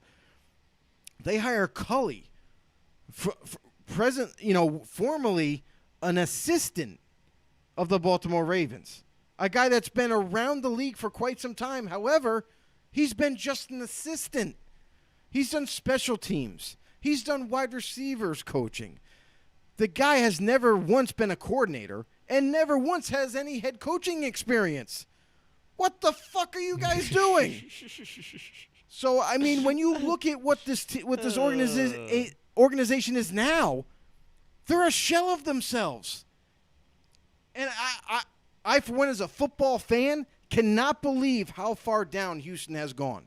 And now they've gone so far to the point where Deshaun Watson, their prized possession, wants out. He does no longer want to play for the Houston Texans and can't wait to play in a different uniform. So, Houston, we have a problem, and I'm very sorry to the fans out there. Boy, that escalated quickly. I mean, that really got out of hand fast. Yeah. I mean, yeah, I hear what you're saying. And you know what, though? It's kind of funny. There you go. He says he agrees with you, Joe DeCapita. Damn shame. His organization or joke, damn Cal McNair and Jack Esterby are like Dumb and Dumber. Mm-hmm. And the only thing that's kind of overshadowed these guys, so a lot of people forgot about what's going on in the disorganization that's going on with these guys, enter the Washington football team. And what's going on with them? Dan Snyder and the mistreatment of women there in the organization, the emails that were leaked to try and destroy the Raiders organization too as well, and some of that stuff. And then COVID takes over the whole thing and everybody forgets about everything. But meanwhile, you had all this stuff going on with this organization. And everybody kind of just not talk about it anymore. Kind of forgot about it. They're like not even in the headlines anymore. Now that if season's going to be coming pretty soon, I think some of the conversation is going to be kicked up again. Now that you're talking about the trading Deshaun Watson, but everybody kind of just forgot about what was going on inside this organization and how disruptive it was and how inorganized and the problems that they had within themselves too. So I think Washington football team kind of helped with that and shuffled it to the side and kind of masked some of that there too. But it might come back a little bit here in this offseason here. For sure. So that's why I think, that was kind of a long-winded saying, you're saying you're the biggest disappointment. I don't know. Overall, again, these guys are a bad organization, but I think the team, like you said, the players, I think really surprised me this season with what they did and pulled out some nice, strong wins. You know what I mean? Despite all the subtraction off of this roster, they still have some young, very talented players. So that's at least something to look forward to. And that's the thing. And coming from a guy who, again, has watched my New York Giants again, seems like they don't even show up to play. They have your Texans, I think, had some good wins. Definitely. Even I look at the Jets now, and I'm almost jealous of even what they've got going on with some of the bigger wins that they have done. They've beaten teams like the Titans and things like that. They played hard against Tom Brady for half, and then again losing that game. But I want to play hard. So for Houston, that's the reason why I don't consider Houston the biggest disappointment, because we already saw how it just wasn't going to look too well this season. There was too much change, too much turnover, and a lot of bad decisions from the front office. So that's why we kind of said, maybe they're not the biggest disappointment, because we already kind of expected it. All right, Joe. So I did my Cleveland Browns, in a disappointment. Now I know Albert had his, but who's your biggest disappointment, you think, as a team this year? My biggest disappointment is the Baltimore Ravens. I feel like this is a team that's, since Lamar Jackson has been established as the quarterback and has improved every single season, I felt like this was a team. And listen, the Baltimore Ravens defense last year was really good. They were top 10. And I felt like, okay, another year of some of these young players maturing, developing, getting better. Man, this Baltimore defense looks pretty lethal this season. And then you pair that up with the offense and Lamar Jackson and their running game and Lamar Jackson's, escapability and how hard he is to bring down in the open field and or makes people miss. And now his arm is getting better, so he's able to make some more throws. There was a lot to like about this Ravens team coming into this season. And I thought for sure that maybe Baltimore might once again win the division and kind of go into the playoffs and maybe stir the pot a little bit. But wow, so much has changed this season. It's astonishing to me to see how successful Baltimore has been, and not had a lot of turnover in terms of the roster, to the point where they have the same pieces there, but the results have been way different this season, and they didn't even make the playoffs this year. Got to be concerned. I think they're dead last in the division, if I'm not mistaken. And for that to have a team that this in this division, like the Baltimore Ravens, to be so successful, to be one of those up and coming franchises, to be one of those playoff contenders, to now bottom base floor. And the defense not waking up, not having a very good season, even though the pieces are still there. And yes, you could say, oh, well, injuries this, injuries that, COVID this, COVID that. Every team's faced it, and every team has found a way to win some games. So for Lamar Jackson, the games that he missed or whatever, this team should have came together. I felt it should have been better. Definitely should have had a better record than what they ended up with. And I felt that they should at least be maybe second, third at the worst, but still like kind of in contending with the way the AFC has been and how close it has been for the playoff race. I am absolutely surprised and shocked that the Ravens have not only missed the playoffs, but are also on the bottom of their own division. Yeah, here you go. Yeah, look at that, the Ravens here. Yeah, they finished 7-5. They are out of the playoffs. Are they last? Does it say that? I just saw in the last one. I think it did say 4-4. I'll double check, because we're going to go through our picks from the preseason first in a little bit, just right after this segment. I'll say right here. So we'll get to see it right there. They are. They are. Right. And for a team, again, that was up and coming, the last two seasons, 13-2, 11-4, making the playoffs. Looks like they're going to be on the up and coming. Lamar Jackson, young star. A lot of the people are calling him the Lamar Jackson, or the Lamar Jackson. Of course, they're going to call him Lamar Jackson. the LeBron James, of the NFL. That's what I meant, the other L word. But again, you see the difference. Look at this season now. They're 7-5. You look at Lamar Jackson here. He went off of a game from the last 2 seasons. He was 36 touchdowns and 6 interceptions in 2019. 2020, 26 touchdowns, 9 interceptions. This season, 16 touchdowns and 13 INTs. And if you look at the attempts, a little bit more than last season. He had more passing attempts. We've seen him pass a little more this season. And that's what I think has changed a little bit with some of these guys that you saw. Right. And it seems like where he looked like he was starting to kind of get that accuracy down and get some of this together. A lot of missed throws and missed opportunities for them on here. But even though despite that and still being able to have the third-ranked rushing offense in the league, really didn't get it done here offensively. And like you said, that defense, who has been pretty tight there, and the Baltimore Ravens been known for defense, falling short and coming up as only, I think, they're 25th overall in defense here this season, and that's a big problem for them. And like you said, I can agree with you on being a disappointment for them because they, again, were another team that was trending upwards. And this season, we saw them multiple times. We saw them in tight games. I brought it up earlier. They should have lost that game to Detroit. They lost to Miami. They lost to a couple other games that you're kind of like, if you're a good team, you got to be able to lock it up against some of these teams like this. And they weren't able to, and then there were a lot of tight, close ones that really shouldn't be. And if you're one of those great teams, you really got to prove it. And now you've got other teams like the Bengals and stuff stepping up, and maybe now they're the new up-and-coming team. And going back to Lamar Jackson, a lot of those throws that he was making, even though there's more attempts, it almost looked like it was forced by Lamar. There was a lot to stay in the pocket. A lot of throws that he was trying to attempt to make, they just weren't there. It was into double coverage. It was overthrown footballs. So this offense wasn't predicated around Lamar Jackson's throwing arm. It was more about his legs and their running game in the backfield.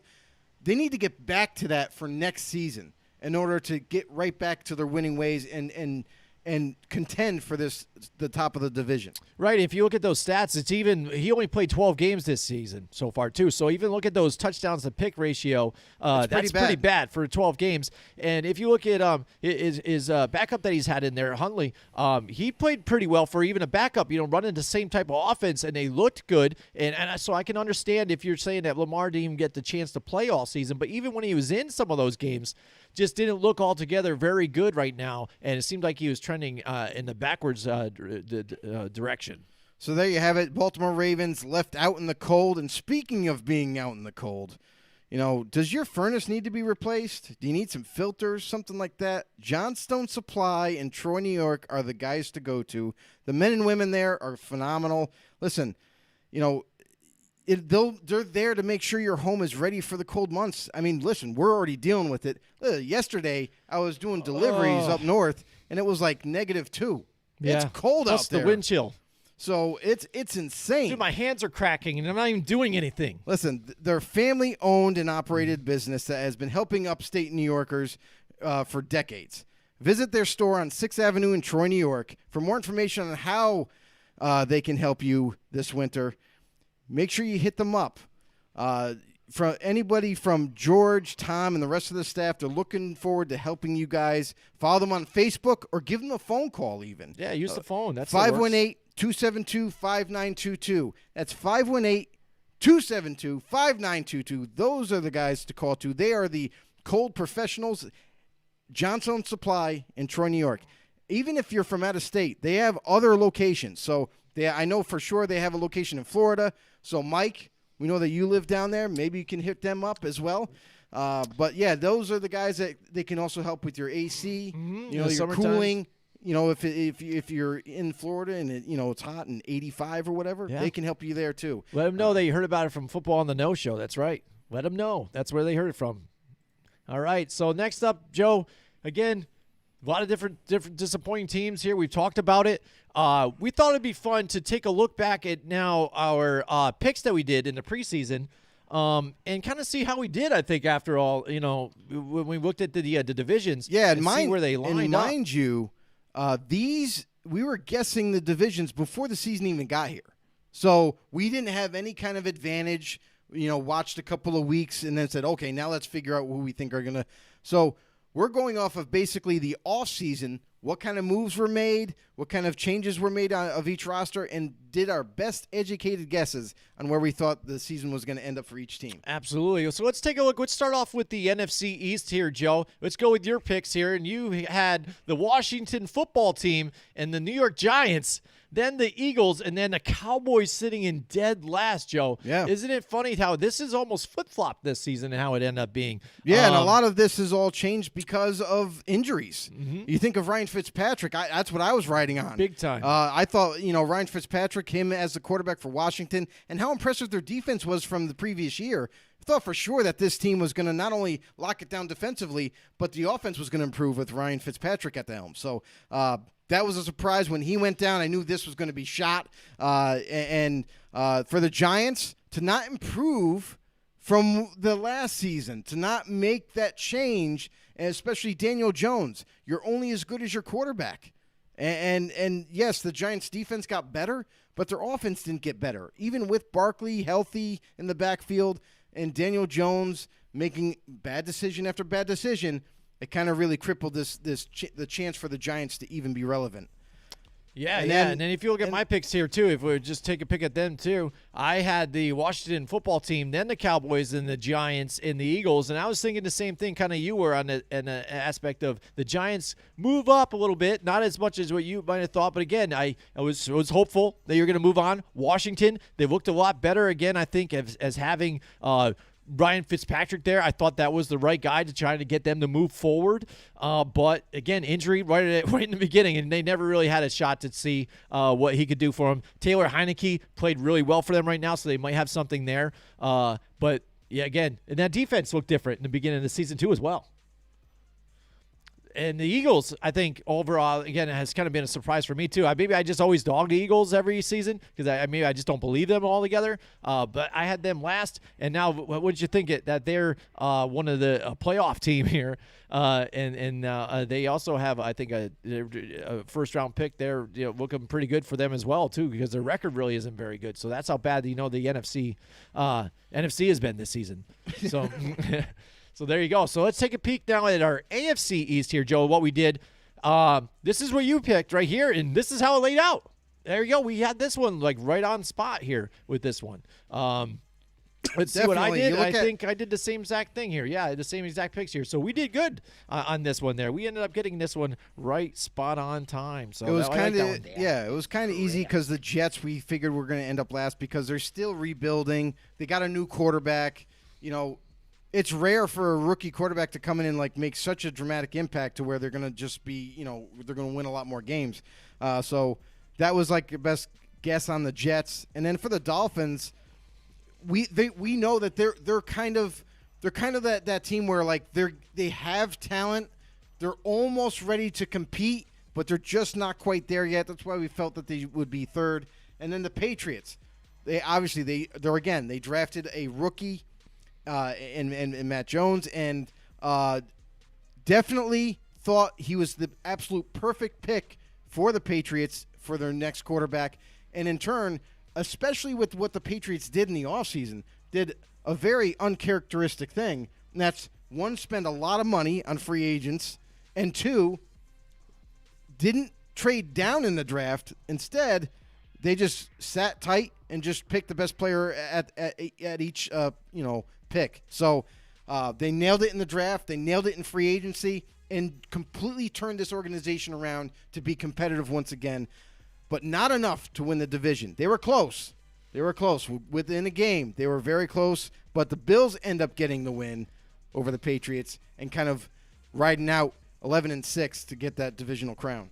Yeah, I agree with you. Same thing. We saw the Buffalo Bills taking that step forward because they were just had that momentum going. This season it did get scary there too. That the way the Patriots have been moving, they did go with the guy that we wanted. It was kind of funny that they traded back and they were still able to get Mac Jones, the guy which we thought fit best for their team, and it's working out really well. So now they've made that playoff run, which we expected them to do. But now the pressure's on again. You get to see the Buffalo Bills. So earlier on on in the season, we got to see what they did to the Bills, just ran the ball embarrassingly against them, just said, hey, we're going to keep doing it until you stop it, and they just never could in that bad wintry game. So then when they got to face each other again, the Buffalo Bills just came through and smacked them back in the face, and now we're even, dead even, and now they get to face off in the playoffs. It's going to be glorious when we get to check that one out. But again, Mac Jones, rookie quarterback in the playoffs. Is he going to be able to pull some magic here and take out the Buffalo Bills, one of the best teams in the AFC right now? That would be stupendous for the Patriots. But when we looked at it in the beginning of the season again, you can't hold the Patriots down and Bill Belichick too long. This was the right move for them, and it looks like they pulled it off. Again, Brian Flores, they had the moves going. It looked like they were progressing forward. Now, after this, we'll see who they go with the head coach and see what happens with them. That may determine where it goes for that particular franchise. But then the Jets, again, we saw them being the last. I think everybody else kind of did that too. Just get rookie quarterback, new coach, new, everything, trying to get it going. There's going to be some rough patches. And, hopefully we just want to see that they would grow. All right, so now, Joe, taking a look back here at the NFC. We looked at the NFC East. Now, let's look at, what is this, the NFC North, right? NFC North NFC here. North. We've got the Green Bay Packers. For some reason, I took your name off of there, but there you go. That's Joe's fine. picks right there. That's I just fine. wanted to erase Joe's name Whatever. for some reason. I don't know why. I got crazy with Did I it in get the eyeballs demoted? all the time. There you go. There's Joe's picks. He went with the Green Bay Packers, the Minnesota Vikings, the Chicago Bears, and the Lions. And how did they win off? Exactly that. Exactly that today. Yeah. So we got that one correct as well too. So, or you did at least. There you go. Let's see who I have. think you have I the have the same. same exact Yeah. thing. It's just shifted over a little bit. But yes, I have the same exact thing here too for them. The Green Bay Packers, they get back to it again, and now they're the number 1 seed in the NFC. So they're riding high. They got half of a game to rest, and now a full weeks of rest here to sit back and watch this wild card. And for the Vikings, even to these types of teams here and still not make the playoffs here and not get it done, that's a surprise for me. I saw the Vikings here making it here, but I thought for sure they would have been one of those playoff teams again, and they didn't get it done. Yeah, I mean, and this was kind of like an easier division to pick because obviously Aaron Rodgers and the Packers with Devontae Adams and everything that they had at their disposal, we thought it was easy. They were going to win this division. There was a lot of, like the Detroit Lions, definitely rebuild mode, didn't have Stafford anymore, didn't really give them a huge shot of winning a lot of games. And the Packers, we knew that they were going to move on and get a new quarterback and a lot of different transitions and variables to to get over in order to get back to winning. So that division was kind of simpler to pick. All right, here we go. Let's move on to the next one here. We got the AFC here. Was that AFC North, right? Or is that South? South. AFC South. We got Joe's got the Colts, the Titans, the Jacksonville Jaguars, and there you go. There's the Houston Texans there. The Houston Texans end up finishing before the Jaguars by one and game. The Colts end up dropping right out of this thing, but they went into the third slot and still bumped out of the playoffs here. So, Joe, a little swap in there where we're at with the way they finished. But the Colts finished second, and the Titans finished first. So basically, that's a swap, and then the bottom two were swapped. Yeah, bottom two are swapped. Here's what I got right here. I have the Titans first. I have the Colts there, so I got those two right, and then the bottom two swapped. So we thought, again, like we talked about this with Albert here, we said we looked at the Texans, and we just didn't expect a whole lot. We thought even maybe although I wasn't a big fan of Urban Meyer, I didn't think they were going to do very well. I still didn't think they were going to be last in this division. They definitely should have done better. And then there you go. Now he's not even there anymore. He was the first coach to be gone. So there you go. There's the AFC North there. Anything to talk about with them, Joe? Are you surprised about even the Colts here? Because you picked them to pick first here. Anything that's going on with them? Because, again, we talked about the Colts, and I said it's going to be predicated on Taylor. It's really what it's going to come down to because Carson Wentz wasn't going to be the quarterback enough to be able to carry that team. So when Taylor started to get, stuffed a little bit, just like in that Jacksonville game, Wentz couldn't deliver. Mm-hmm. So that's why they were sick. That's why they ended up sitting second and not on top of the division. Mm-hmm. All right, moving on. We've got the NFC South here, and that's he's got the Tampa Bay Buccaneers, the Carolina Panthers, the Saints, and then the Falcons. I think you're swapping the Saints with the Carolina Panthers, right? And the Panthers, they didn't finish last, right? I still think it was the Panthers were last. Were they last? Yes. And then so we got the Panthers last, Falcons right there, and then the Saints here. So let's take a look at mine quick. And I've got the Bucks, the Saints, the Panthers, and then the Falcons there. So a little bit off here on the Falcons. Again, we were a little down on the Falcons, but again, they didn't play real well. We saw the difference in not having somebody like Julio Jones there. It seemed like the offense, we weren't sure what was going to go on with Arthur Smith at the helm. We're still not even sure in an example I'm really exactly what's sure going of on. what's going on. Like, it was kind of funny because we thought maybe Mike Davis be a little more involved, but they went all Cordarrelle Patterson. It's just put it all in his hands. Let this guy be the whole multi-tool that he could be, not only just on special teams, but in the running game as well, a little bit in the receiving. And really, the offense revolved a lot around him. And just to have Matty Ice trying to be that type of guy just to get it out to some of these other weapons, that's one of the things I think they kind of faltered on. I think he's kind of taking a step back this season. I wouldn't say Matt Ryan take a step back. I mean, the reason for Cordarrelle Patterson's emergence is because he was the better player. Mike Davis was supposed to be the starting running back, wasn't getting it done, and Cordarrelle Patterson is just more explosive, faster, and quite honestly, he's more physical, which is surprising because I thought for sure Davis coming from the Panthers over to Atlanta was going to be an amazing acquisition for them, and instead didn't really turn out to be that. Instead, it was Cordarrelle Patterson delivering running the football. And then, like you mentioned, his special teams play. And with, the rookie and Kyle Pitts, he came on slow. Early on in the season, he was kind of trying to get the grasp of everything, and then he didn't kick in until halfway through the season. So that team, we knew, had some missing pieces. Listen, no more Julio Jones this year. Calvin Ridley ended up taking a hiatus. Yes. And taking off. He's gone due to, mental reasons and what have you. So he disappeared. So I mean, they lost a couple of big weapons halfway through this. Well, Julio they lost early on, but Ridley's gone halfway through the season, and Kyle Pitts they had to rely on a lot. Other guys like Russell Gage, who really never amounted to anything, which was a surprise. I thought he was going to take a step forward and didn't. And honestly, this offense is still rebuilding. Their offensive line has improved, but maybe not enough. And honestly, Matt Ryan doesn't have enough weapons like he used to have. So with a team has a new coaching staff, new head coach, not enough weapons on offense, and defensively, they're still trying to rebuild that defense. Later on down the season, they looked like they started to strengthen up a little bit, gel a little bit. But again, they're still not there yet. So until this coaching staff brings in the players that they want to bring in and they start to develop new schemes that they're trying to work on, let's see what happens with the team going forward. I don't even know what Matt Ryan's future holds, because here's an aging quarterback who's commanding a lot of money. Is it time to move on from Matt Ryan? So, I mean, there's going to be that kind of debate, too, for Atlanta. Yeah, definitely. And then you had the Carolina Panthers here at your second slot. What do you think went wrong here for the Panthers here in Matt Rule's squad? Do you think it was the fact that just first the injury with Sam Darnold or something, so they had to struggle and try and see what they had, and they bring in Cam Newton's. It worked for like a fourth quarter, and then the rest was all history here. And then besides that, they got P.J. Walker. So you really think it was just the fact that Sam Darnold got injured and they couldn't get it back together, and then maybe something that they could retool this season and move forward still with Sam Darnold and get it done? Or do you think now they just need to – the Sam Darnold experience did not work and they need to retool it and try to figure something else out? Absolutely. It's just real simple. Sam Darnold, once he went down with an injury, and they were hot early on. Carolina was kind of like lighting up some teams. Defensively, we knew they had a pretty strong defense, which they added to that in the draft.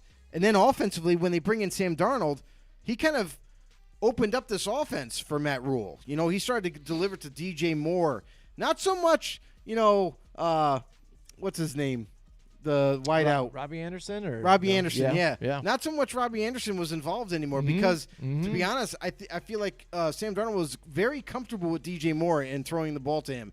But nonetheless, that offense was really kind of taking on a personality where they could really attack you in the air and on the ground together. And that's what kind of where that Panthers team was really humming early on. And then as soon as Darnold left with an injury, and he was going to be out for several weeks, they bring in Cam, and just simply not the answer. And we already knew what Cam was.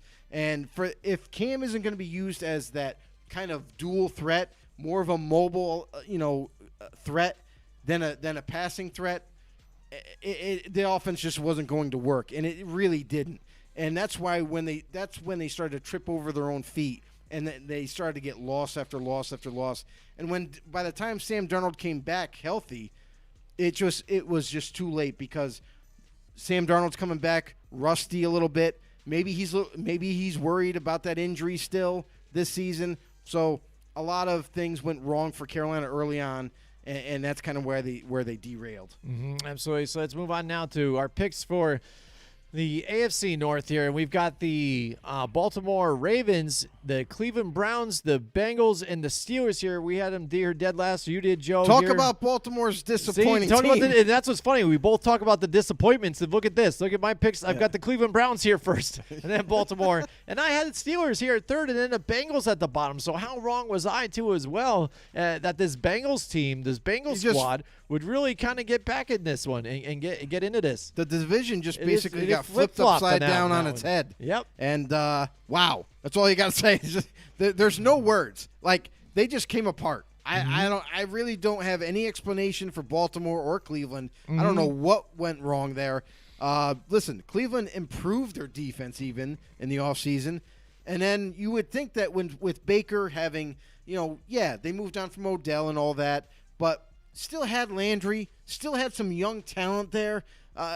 Running backs behind them, like Kareem Hunt healthy again, Nick Chubb. Like, you would think, and a better offensive line, you would have thought, oh, Cleveland's going to win this division, no doubt.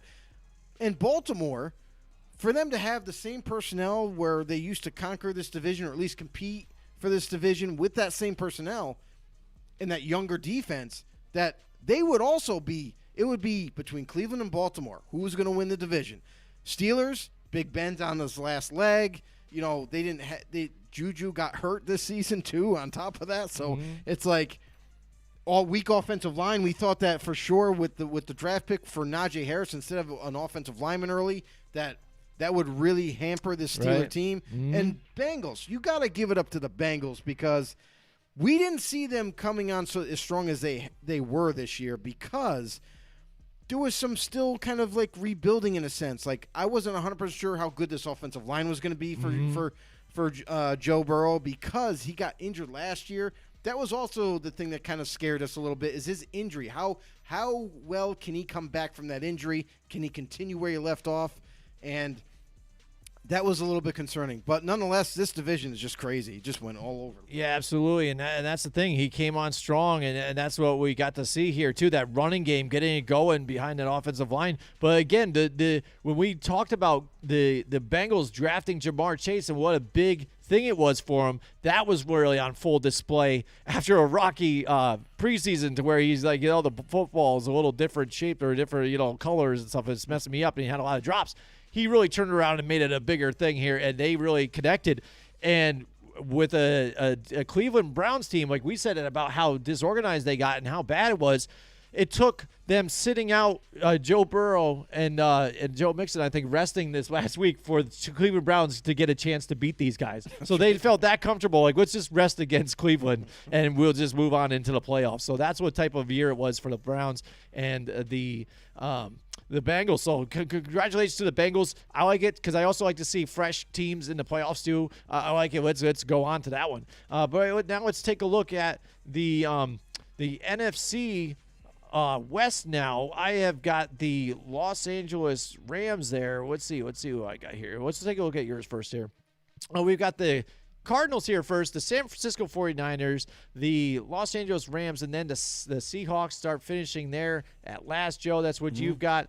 And I have the Cardinals, the Rams. I just got flip-flopped the 49ers and the Seahawks, or the Rams right there. So we were wrong a little bit on the Cardinals. We were right for most of the season. We were right there. But then just till the very end. Hurt. Yep, to the very end here. So Kyler Murray got hurt. even still, there's a lot of questions here with that Los Angeles Rams team that we kind of had with some of these guys. It's within a turnover or so that you're gonna change the momentum of the game or just even the decision of the game.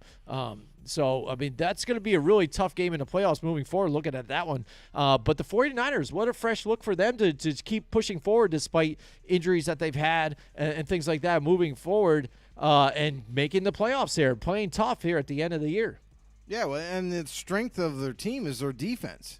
I mean, that's really what's carrying this team. Jimmy G, we thought that he was going to come back. They were going to have a nice run because their offense was pretty good. They ran the ball, they mixed up some play action plays and what have you, did some jet sweeps, used Deebo Samuel as that utility tool that they like to do. And I thought for sure that the Niners would end up finishing second with the team that they have overall. The Rams, they improved their defense midway through the season. Trading for Von Miller, getting him, and then this team overall defensively getting better and better every single week, helping this Rams team end up winning the division. Seattle, we thought they're going to go through a little bit of a rebuild right now. Yes, we already know that they have Russell Wilson and DK Metcalf and Tyler Lockett, and those are the big names. But after that, their offensive line was improved slightly from the previous year, and their defense just seems to be declining every single season. They haven't been able to rebuild that side of the ball. So that's where we had them last. They are where they thought they were. So. And the Cardinals, I'll say this. The Cardinals, if Kyler Murray doesn't get hurt, they win this division. That's simple. Because when he missed, I know 1 week they did get a win with him out, but then the next week they lost. Then the next week they lost. So they got upset. I think it was to Detroit too. I think they really after that bye week, it just seemed like they were really lethargic, like trying to get it back going again. Right. With that same skid, if Murray is healthy, I think they end up getting at least 2 more wins. And they're ahead in this division. And despite even having the talent that they have, losing DeAndre Hopkins was a big part, I think, for them too as well, going into those losses. All right, next up and finally here for the AFC West, Joe had the Chiefs, the Raiders, the Chargers, and the Broncos. He got that one dead nuts. That one, I think I'm a little off. I think I swapped the Chargers and the Raiders, and it looked good, I think, for me here. But again, for some reason, Brandon Staley just failed me miserably, I think, throughout this season. And with his stupid moves. Also failed the Charger fans. Yeah, and Charger fans as well. I mean, and that's what stinks. It's like, because that's a first-year coach, and it's almost like, man, is that enough to be a one and done for them? I don't think so. I mean, because they have done well, but, yeah, man, how to squander a season like that when you guys have it there. You know what I mean? You're trying to keep Mike Williams and Keenan Allen together and those guys and get it rocking and rolling. And you got Austin Eckler, who's been really, really running well, but also getting it done in the passing game. For you to squander some of those wins, give up points when you're there to take them, just take the points, and they don't. It's a big mistake for them. So there you go. That's where we are with the picks. We were close on some. We were dead on with some others, and some were off a little bit. But overall, I think not too bad. Not too bad. A couple divisions was horrendous. Yeah, a couple. We're good. But you know what's not horrendous? It's our guys here at Colorize with 3 locations here in the capital region. You've got Queensbury, Clifton Park, Niskayuna. That's right, Colorize, the paint professionals. Not only are they your local Ben Moore dealership, but they also specialize in other finishes as well, PPG to name a few. They are the color specialists or professionals. That's right. Whether it's your do-it-yourselfer, out there redoing a little bit here, you just want to match some paint, go into a wall in a different room, redo the kids' room, whatever. Bring the sample to them. They know what they're doing. They've got the know-how. They've got the experience to help you out. Not like the box stores out there to just put Joe Schmo in there, that department for that one day. Go check them out. Talk to my man, Brett there in Niskayuna. Talk to Link up there in Queensbury. They'll get you straightened out. And also, if you are looking to do some remodeling, stuff like that too, they are also partnered, and so are we. It's a great big family with PPK, Paul Perry Kitchens. That's right. They're in Scotia Glenville, Freeman's Bridge Road. If you need your kitchen done, bathroom, whatever, they've got it all. They do all phases, not only your kitchen, your bathrooms as well with the cabinets, but countertops too as well, Corian, granite, quartz, and now they've got their closets, custom closets, and glass doors for your showers too as well. So you want to get that crazy custom shower with the jets and the spray, but then get the glass for it as well. Dude, they've got it all. Check them out with 2 locations, 2 of them on Freeman's Ridge Road. Check them out. It's free. It's a Paul Perry Kitchen. Check it out, ppk.com. Go checking them out right there on Freeman's Bridge Road. Tell them Football on the Nose sent you. And again, they use colorized products too as well. So why not two different professionals working together as a family to put out an excellent product? That's right. I'm talking about an excellent product. We're talking about Jim and Joe and Football on the Nose show. That's right.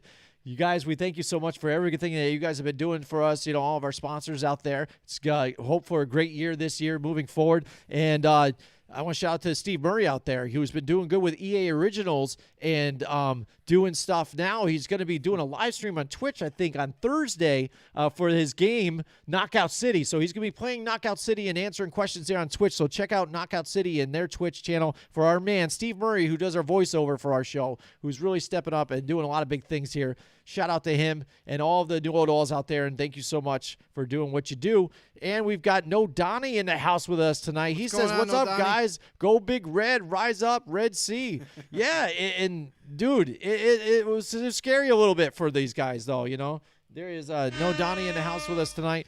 Go Cardinals, LA is in trouble. Yeah, we'll see, again, because it's tough when those guys play each other. What Matthew Stafford is going to be showing up. Is he going to be throwing the touchdowns, or is he going to do a few, but then he's got to give you that pick six every now and then, or that dumb bonehead mood. But that Cardinals offense, though, we've seen them get stuffed at times to where they try and contain Kyler Murray, and he's made mistakes of his own as well. Unlike the regular season, this is a playoffs. It's all different now. It's a new ball game. Very different. Both teams are going to be coming ready to play, and they're ready to execute. So, yes, I don't even know. Hopkins is definitely done, right? Yeah, I think he's so. done for the season. Mm-hmm. Doesn't have a shot to come back. So, I fully expect all these teams in the playoffs to bring their A game. Listen, the time for mental mistakes can't exist right now. So both teams are going to come correct. They're going to be ready to go. Cardinals in LA, I think, is going to be a huge battle. Huge battle. Yeah, absolutely. No, excuse me. Sorry. Talking about the playoffs here, let's look at the playoff picture here and what we're looking at here. This is brought to you by the NFL.com here. And it shows here we got the Raiders and Bengals, and then the Buffalo Bills, Patriots, the Steelers. How about them? They have to face KC. KC was sitting there at that number one spot comfortably, and then here come the Titans moving in. So now the Titans, just like that, within a week, they get that resting up week. And now the Steelers, like you said earlier, have to run into the Kansas City Chiefs. It sucks for them. Yeah, the Titans managed to lock it up with that win that they had last week, holding on to that number one seed. Now the Chiefs definitely have to play. I know it's against the Steelers, and everyone's going to expect, us included, that the Chiefs come away with the win. But listen, if this season is any indicator, there's no guarantees.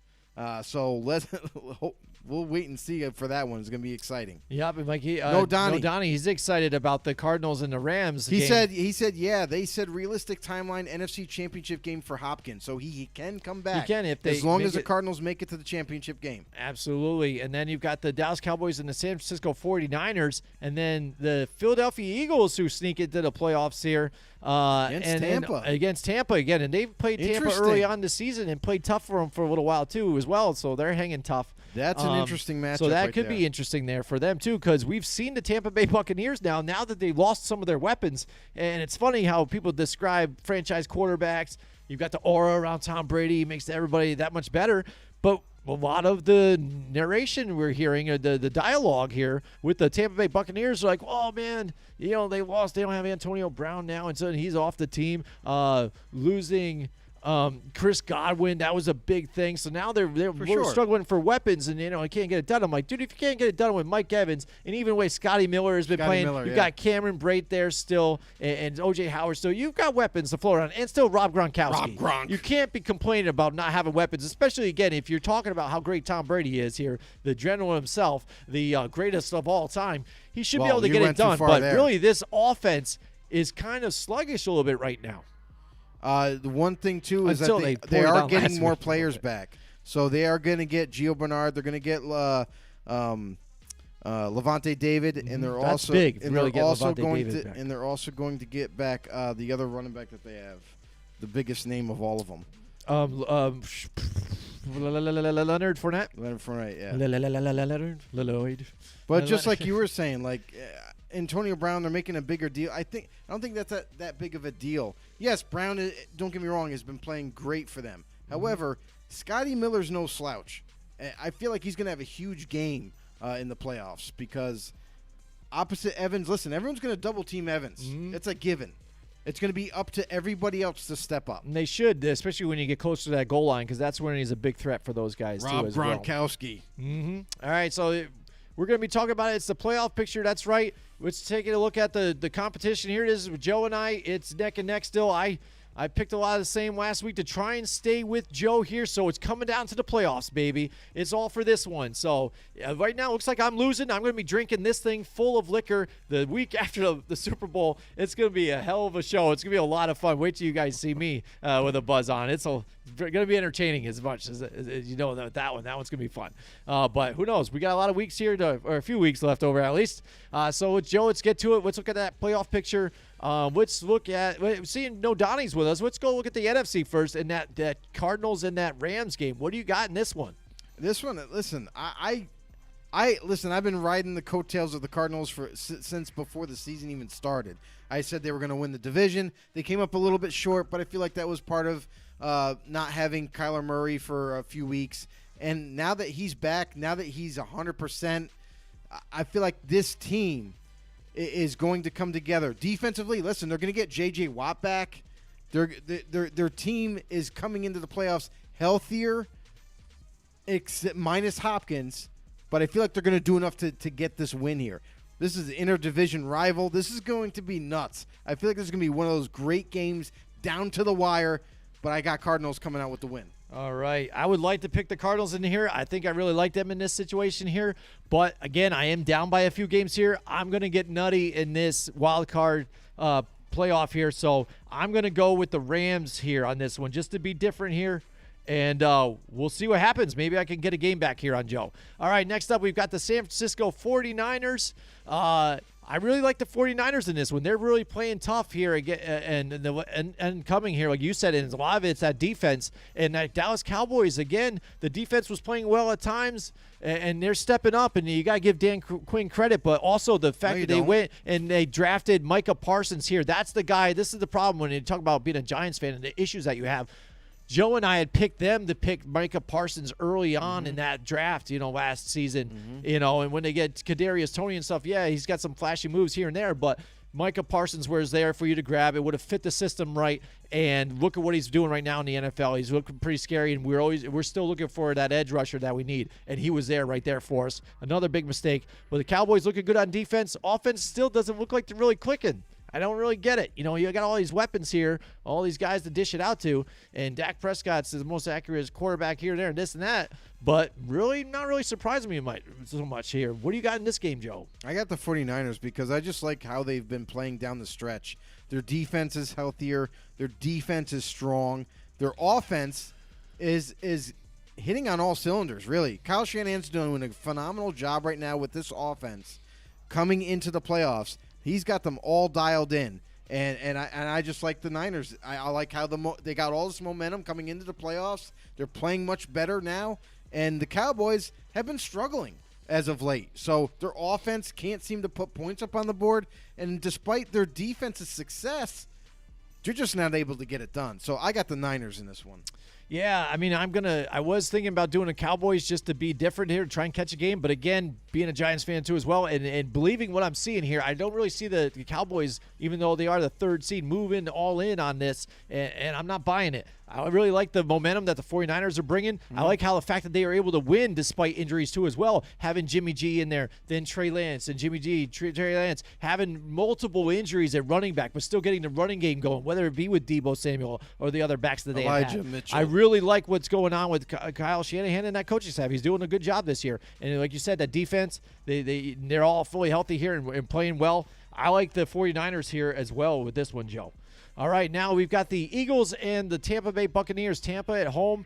The Eagles, again, they've been a nice story for some of the stuff they've done this season.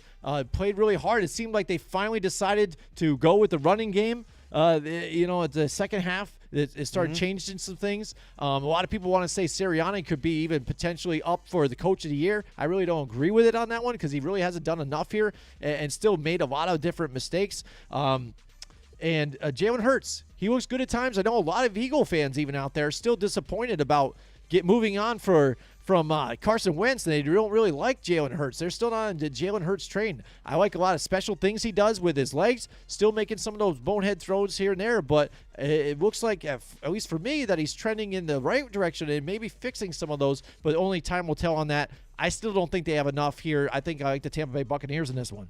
Despite some of Jalen Hurts' mistakes that he's made, he's still doing way better than Carson Wentz was with the Eagles. Listen, with his ability to run with his legs when he gets into trouble, he's been able to distribute the football to his young receivers and letting them make plays with it. Along with the Eagles' offense and their ability now to discover, we can run the ball.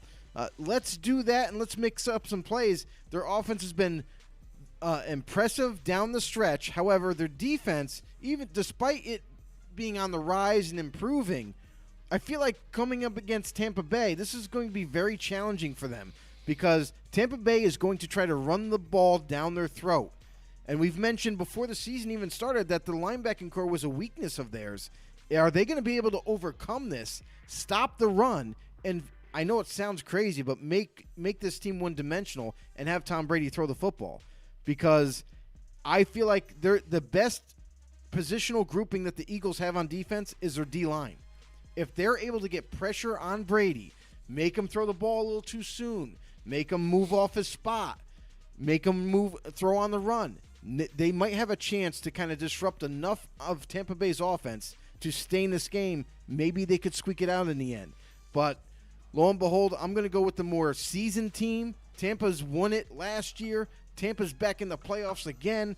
They have Tom Brady. They have more than enough weapons despite not having Godwin, despite not having Antonio Brown. I still think Tampa Bay pulls this off at home. Yeah, absolutely. You got to believe in them here. All right, now let's look at the playoff picture again. We've got the AFC side. I'm going to go from the bottom up, I think, on this one, Joe. And I'm going to start with the Steelers and the Kansas City Chiefs. Kansas City still, again, throughout the season, hasn't looked like the same Kansas City of old. The defense had played well past previous seasons and done fairly well what they're doing, getting that pass rush going. Chris Jones, again, Frank Clark being a good addition that they had. But this season, the defense has kind of been a little bit of their strength, but still made mistakes on their own. That offense seems like at times just sputtering. And again, for the credit that they give Patrick Mahomes, last week he was doing the whole bootleg out on the right and then sees a guy kind of tail in on an in route. It wants to throw across the field right into coverage. Almost another interception. Poor mistakes, things that a guy that's supposed to be next coming of the Christ of football, not making those types of bonehead mistakes and things that you're doing. He believes in so much of his ability, he's blinded to some of the things that he's looking at and thinking he has the ability to make it through that when he should have never thrown some of those balls. Yeah. So I think you're seeing some of those issues moving forward with these, and some of the other teams, again, going with that too deep safety look to try and play zone also on these guys to try and double cover Tyreek Hill here and there, trying to pressure, put some hands on Travis Kelce, try and stop him a little bit to slow him down. But again, this Kansas City team struggled at first, seems like they're getting it going here, but still not as powerful of an offense that we saw last season, to where I think if you saw it, they get behind early, but they had enough firepower. They just hit the switch and get it going. This team this year doesn't seem like they have that switch they could hit. So they need to really keep up with these teams or else they'll fall behind. But even all that, they're going to face a tough defense in the Steelers, but I think they have enough to get it done here at home. It's the same offense. There's nothing different about this offensive team here. They still have the weapons. They still have that deep threat. But what's happening is that teams are changing the way they play them defensively, which is altering their offense. And in turn, they're not as explosive. They're not being allowed to just chuck the ball 50, 60 yards down the field for a touchdown anymore. Teams are challenging them to methodically work their way down the field, not allowing those big chunk plays to happen, where they're only on the field for 2 minutes and they already scored a touchdown. So Defenses are changing the way Kansas City has to play in order to put points up on the board. And for some teams, they've been able to do it so well where it kind of disrupts what they want to do, and they're not able to put up as many points. Defensively for the Chiefs, they have improved halfway through the season because they went back to their roots. Steve Spagnuolo went back to blitzing instead of sitting back there in zone and getting picked apart. That's really all the change that they did. So I still feel like the Chiefs can be had in the air for sure. They've been exposed numerous times this season. Their defense, if they can't get their pass rush there, you can expose them and attack through the air to get down the field and put points on the board. The Steelers, this is going to be the deciding factor for the Steelers. I don't give them a whole heck of a lot of shot to conquer the Chiefs in Kansas City, which is an extremely hard environment to play in. But the Steelers got a shot. They're in the playoffs. They're there. Does Big Ben have enough in him? The biggest thing for Big Ben is to not make mistakes. Do not turn the ball over in Kansas City because they will make you pay for it. I feel like the Steelers' defense, though, has a really good shot of disrupting this Chiefs offense. TJ Watt, as crazy as this guy is off the edge, right now I guess they're still waiting to hear back if it's official, if he gets that extra sack from last week to be able to beat the all-time sack record in the season. So still trying to figure out the official word on that. But nonetheless, TJ Watt is an animal off the edge. So unless Kansas City is going to swing over protection so much so that it's going to leave Ironhead Hayward to come up the middle and blast Patrick Mahomes, it remains to be seen. But this defense, I think, is up to the challenge against Kansas City, which will help this team be in the game. I think this is going to be a better game. I don't think this is going to be a blowout by any means, but the Chiefs, I feel like, get the win in the end. Yep, absolutely. Here now, moving on to the Buffalo Bills and the New England Patriots. Joe, what do you got in this one? The two teams, again, we brought about it earlier, said, again, that the Patriots just ran the daylights out of it. The first time they met, Buffalo came back, smacked them back in the mouth. Now we get to see them in the playoffs again, where it really matters. Loser goes home. Who do you got in this one? So there's two different sides to the story on this one. So this season, the first time they met was extremely windy. There was no real possibility of throwing the ball down the field. It was so windy to the point where it actually made both teams run the ball basically the whole game. The Bills did attempt making a few 10 to 15-yard throws that kind of went a little wild, not as accurate. And in turn, it forced the Bills to be so one-dimensional that they just couldn't get it done. The Patriots, however, as good as the Bills' defense was, they are great against the pass. They are not phenomenal against the run. And the Patriots were able to expose that throughout that game to get the win. Then the second time they met, the Bills kind of outplayed the Patriots up and down the field, through the air, on the ground at times, did a couple of screen plays, and they were able to open up their offense, which is what they like to do, and attack this Patriots team. The Patriots defense didn't have an answer for it, and then the Bills ended up winning that game. If this is going to be weather, it's going to be decided by weather, I feel like.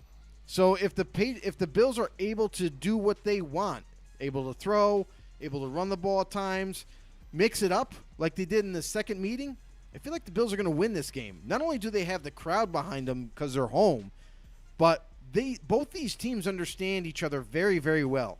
So there's not going to be too many surprises for either one of them. But I got the Bills at home in the playoffs beating the Patriots. All right, yeah. So, I mean, again, this is going to be tough. This is where, like you said, depending on weather, see how it goes, it's going to be a tougher matchup here. The Bills are at home, so I think that's good for them. But also the Patriots have played better, in a way. They don't play as good as they do at home this season for some reason. They just can't get it done. But you're looking at putting it on the shoulders of a rookie quarterback. How is he going to do? Because in that first meeting, Starstruck much? That first meeting, they just ran the ball a lot. You didn't ask him to do a whole lot. You've seen in a lot of these other games that they've been in, it just really dink and dunk kind of passes, not really stretching the field a whole lot, just doing, the Patriot way. Are they going to try and do that again? Are they going to try to utilize their running game, get it going for them? We'll see. I think it's going to be, depending on what defense will break first for these guys, weather I think will be an issue for both teams. I think I side on the Buffalo Bills aspect just because, again, they've been there before. Not that Bill Belichick hasn't, but the quarterback. You've got a rookie quarterback in this one. It's going to be tough to fight past this one, but I want to get a game back. I'm going to go for the New England Patriots on this one to upset the Buffalo Bills and send them packing. What a story it would be. And it would be crazy. And I'm sorry for all my Buffalo Squad Mafia guys out here, Lady Bills, for this. But, again, I'm just doing it to work a strategy here. So I'm going to go with the New England Patriots to upset the Buffalo Bills in the playoffs. All right, next, Joe, you've got your Vegas Raiders. Your Vegas Raiders are in the playoffs, Joe. And they've got to face the Bengals. You got to be feeling pretty good about that one, though, too. I mean, not only the Bengals, yes, they're 10-7. Mm-hmm. I think if they had their starters in all the way in the last game, they should be 11-6. But 10-7 against your guys too have been playing with heart, and that's what I mean. You're talking about my team, who's not only had injuries and blah blah, but they still have their head coach and some other things, and a lot of those players come back not playing with anything. Your team has had been accused of all kinds of stuff. You've had their Henry Ruggs, one of their top picks, just gone because he went and killed somebody in a car accident. You have other multiple things, guys getting arrested. You had your head coach have to go walk away because of issues with emails and stuff like that, calling him flat out racist and all those other things. A lot of turmoil going on to where you had an interim head coach here. All kinds of things that could possibly go on for a franchise. And you guys are still playing tough, playing hard for your team, for your city, and you're in the playoffs here, but you got the hell of a team at the first draw here in the Bengals here. What do you got for this one here? So despite all the problems that they had this season, which to me is like the ultimate trifecta of adversity for a football team, not having a head coach now, not having a couple of players because they're a bunch of morons and they feel like either threatening somebody with guns or driving around reckless and drunk. A lot has gone wrong for this team. Despite the injuries and COVID, just like any other team has faced, it's a big deal for Derek Carr. As much as this guy gets, he catches slack from and gets picked on from media experts, from their own Raider fans. Everybody wants to kind of write him off, get him out of here, trade him, get rid of him. We need a new quarterback. Well, there's a reason why Derek Carr is the Raiders quarterback, because he and his team have come together as a family and kind of pulled each other up and said, hey, listen, nobody's going to do this for us. We have to do this for each other. Nobody's believing in this team. Nobody thinks that we have the right stuff to even make the playoffs. Let's prove them all wrong. And that's what Derek Carr and the Raiders have done. The defense has gotten better every single week this season. They are one of the better pass defensive teams in the NFL. Not so good against the run, but they sure as hell proved that wrong when they faced the Colts. And honestly, if they can deliver that same kind of performance like last week against the Bengals and hold Joe Mixon to low yards and prevent them from getting in the end zone like that, running the ball, that gives the Raiders a shot. And unlike any other team in the first round, I'm actually elated that they're ended up playing the Bengals. Because, listen, they have some game tape when they faced the Bengals early in this season. They ended up losing that game, but only because there was like 2 or 3 turnovers where the Bengals kind of took advantage of that, and that's how the game ended. This is a completely different game. This is the playoffs. Anything can happen. So if the Raiders' defense keeps playing like they're playing, and Derek Carr in this offense, with Darren Waller now back in the lineup, with Zay Jones starting to make some plays himself, maybe they can get Deshaun Jackson more involved, which would kind of really open up this offense. And Josh Jacobs ran like the old Josh Jacobs of last week. So if they can keep getting everybody in tune, this is a big challenge for them, but I feel like they're up to it. And the Bengals, listen, the emergence of Jamar Chase, Joe Burrow playing at an amazing level already in his young career. This team is going to be a contender for the long term. So the Bengals are going to be a tough opponent. Raiders are right there. They both have a shot to win this game. I got the Raiders in this one. All right, sticking with your team. I like it, Joe. I like what the Raiders have been doing. Again, I had a feeling maybe they could do it last week again because you know what? That new stadium, too, that just brings a whole nother aura to it. I feel like the players really step up when they play there. I think they just play their best when they're at home. Unfortunately, this week they're not going to be playing there. But, as you know, like everybody else knows, Raiders fans travel, baby. They go. And they even put out, I think the Bengals put out a presser that saying, hey, listen, we're upping the prices right now because we got to try and limit some of these Raiders fans buying these season tickets. You do not sell any more of your tickets to the Raiders. We need to make this a home game. Well, unfortunately, there's going to be, for the Bengals, a lot of Raiders in this stadium. I saw it when we went and saw the Giants play.